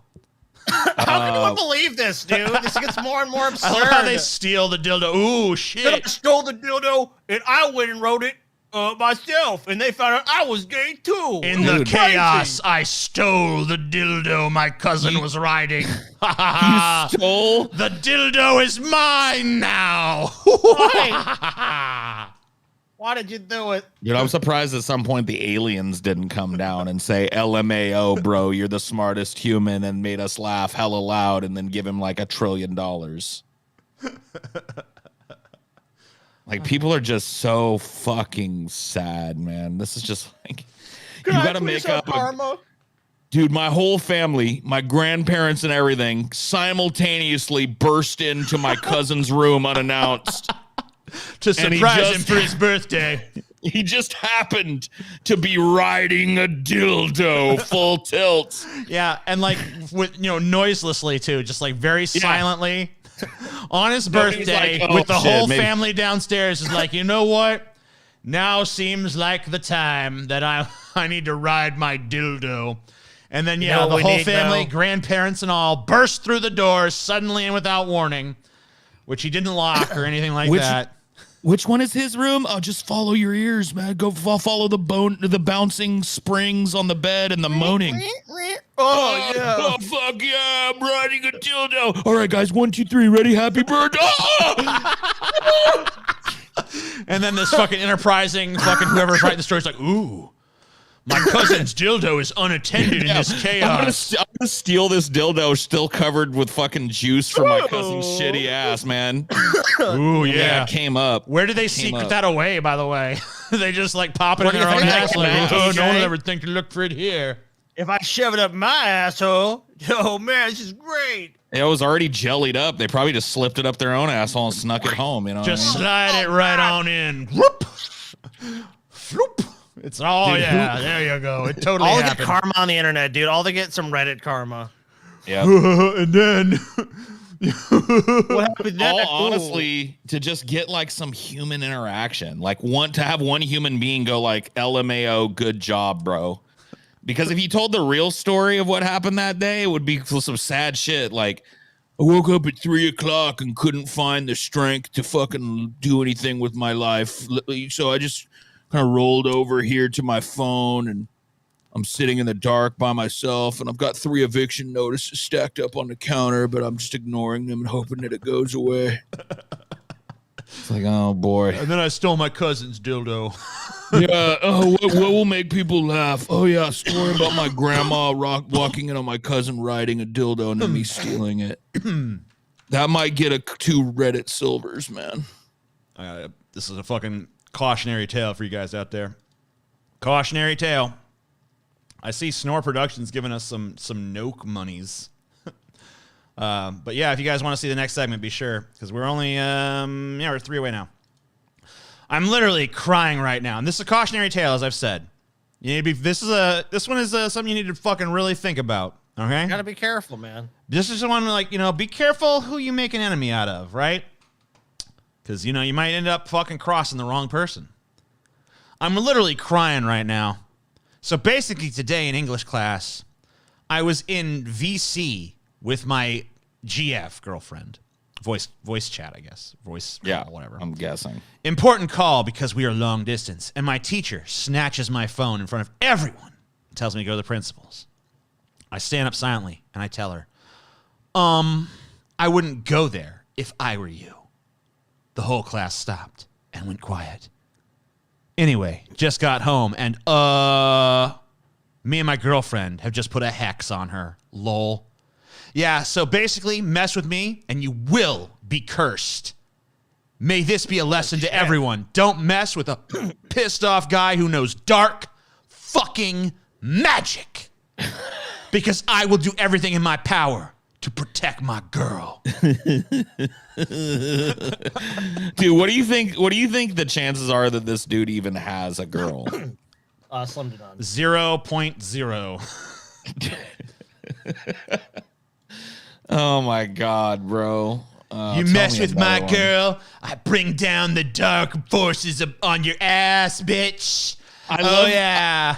I love when these kids post pictures of themselves looking all goth, but they're in like one of those like you can just look behind them like and you some can see fucking that tract house somewhere. Yeah, some their fucking parents own like a little small McMansion in the suburbs somewhere, and they're living like the most normal fucking vanilla flavored life that you can imagine. Yeah, dude, it's hard to believe you're the Prince of Darkness when you're standing in the showroom of like a house that you'd try and sell to a couple of 40-year-olds with kids. Yeah, he's got Paul. I want to fucking cross this guy, dude, because he already put a hex on his teacher, and I'm gonna tell you this right now. That teacher, I fucking actually followed up on this story. That teacher, what happened? The next day, as she was in class, she was writing on the fucking the whiteboard or whatever, and all of the ink on the whiteboard turned into a fucking swarm of locusts and attacked her. And, but after they'd done swarming her, all that was left was bones. Damn. And the whole class... Well, you didn't tell me that. The whole class was freaked out. And, in the bones, actually, it was crazy. The teacher, I guess, was a little kinky because there was a dildo in the bones. Oh, no way. And I actually used that moment to steal the fucking dildo because I was there, Whoa. too. Yeah, I stole the dildo. What? Yeah. Dude, did your whole family bust in on you while you were riding it? Yeah, actually, I didn't want to tell you this, but in a twist of fate, that last story? I'm surprised Scotty didn't remember this, but that was me. Oh, my God. Like, I was riding that dildo. It was my birthday. TJ? I was riding that dildo, and, my mom and my dad, who was alive at the time, and my my stepdad, everybody, my grandparents, they all just burst in at once. Caught me riding that dildo, Oh my God! Stop me riding a giant dildo, guys! That's why I'm always bouncing. You see, I'm always bouncing on the show. That's because I got a dildo down here. I'm riding that dildo. Are you riding the dildo right now? Oh, man, it's just like a compulsive habit. It's not even a sexual thing at this point. It's just like, it's a hobby.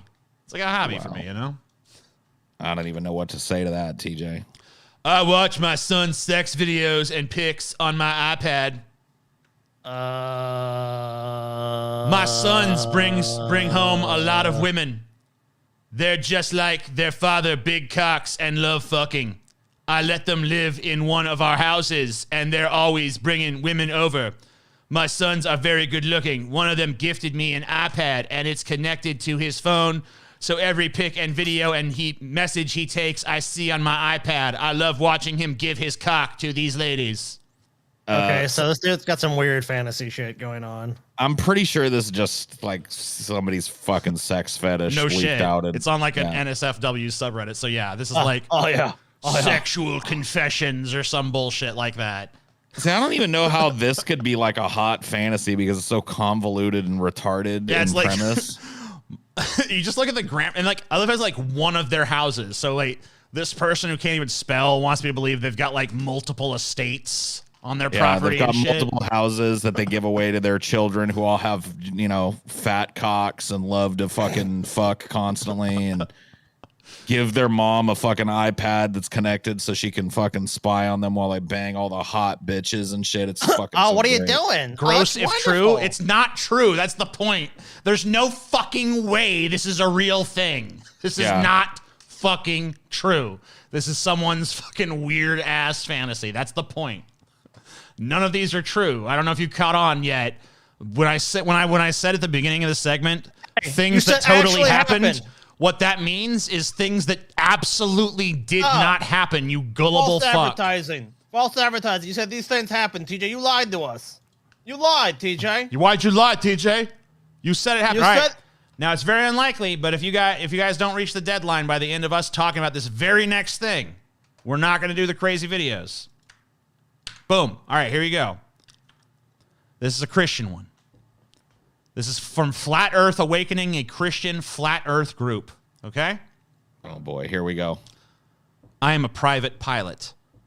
About a year ago, I set out to fly to the edge of the earth. It looks like nothing anyone has described here.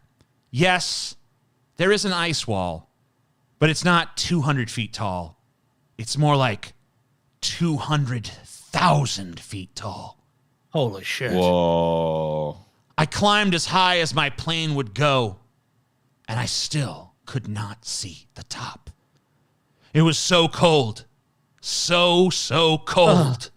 I was able to land and touch the wall. Believe it or not, there was very little oxygen. It was difficult to even walk quickly. I did, however, explore a bit because I had oxygen on the plane. There was no life whatsoever. It was like a never-ending beach all the way to the wall. It seemed to endlessly flurry snow, nothing that reached to sand, but higher up it just kind of blew around. Believe it or not, it was a 66-hour flight. Even with my specialty-built aircraft, fuel became a concern on the way back. I signed an agreement with the government not to share any photos. Wait a minute. So they they go on this flight, discover the Earth is, in fact, there's an edge of the Earth. There's a 200,000 foot tall ice wall. They do all this shit, but they get back. The government's like, you gotta sign an NDA. Okay, I won't show any pictures to nobody. If there was a 200,000 foot tall ice wall, you would literally be able to see that from like obviously insane distances. I mean, that's like an insane height. I love how these bullshit stories haven't like suffered like I kind of assumed maybe they would from the age of everybody's carrying a giant fucking high definition camera in their pocket. You know what I mean? Yeah. They're just like, now it's not like, oh, would that I had photographic equipment with me that I could have snapped a shot of the site that I saw. Now it's like, the government stopped me and I signed an agreement to never publish the photos, but totally happened. Yeah. I mean, it is. Flat Earth has awakened. It's a beautiful fucking story, right? A Christian flat Earth group. It's a beautiful goddamn story is what it is. All right. You guys did not make the fucking goal here. So The patrons did. the patrons get the crazy stories. You don't get to see us talk about any of this shit here. You miss it all. But the show's over. Thank you guys for watching. Give it a thumbs up if you enjoyed it. Remember, the next week we will be public again, but the week after that we will not. And I want to say, I have an announcement about the talent show. So I'm going to be announcing the specific rules and guidelines for the talent show on the next show. And then with our return show, we will be doing the actual show and award and all that shit. So tune in next week if you're interested in that. I know there's been a lot of people that have been writing me about the talent show. So, the announcement next week, then you're going to have 2 weeks to get your entries in, and then, we'll see from there. Or maybe 3 weeks. 3 weeks, actually, to get your entries in. But anyway, all those announcements will come next week. We'll see you then. Love you all. Give us a thumbs up. Subscribe to our channel if you're not. Blah, blah, blah. You know all the fucking social engagement bullshit. We care deeply about your opinions and all that nonsense. Love you all. Bye-bye. Fuck off. See you next week.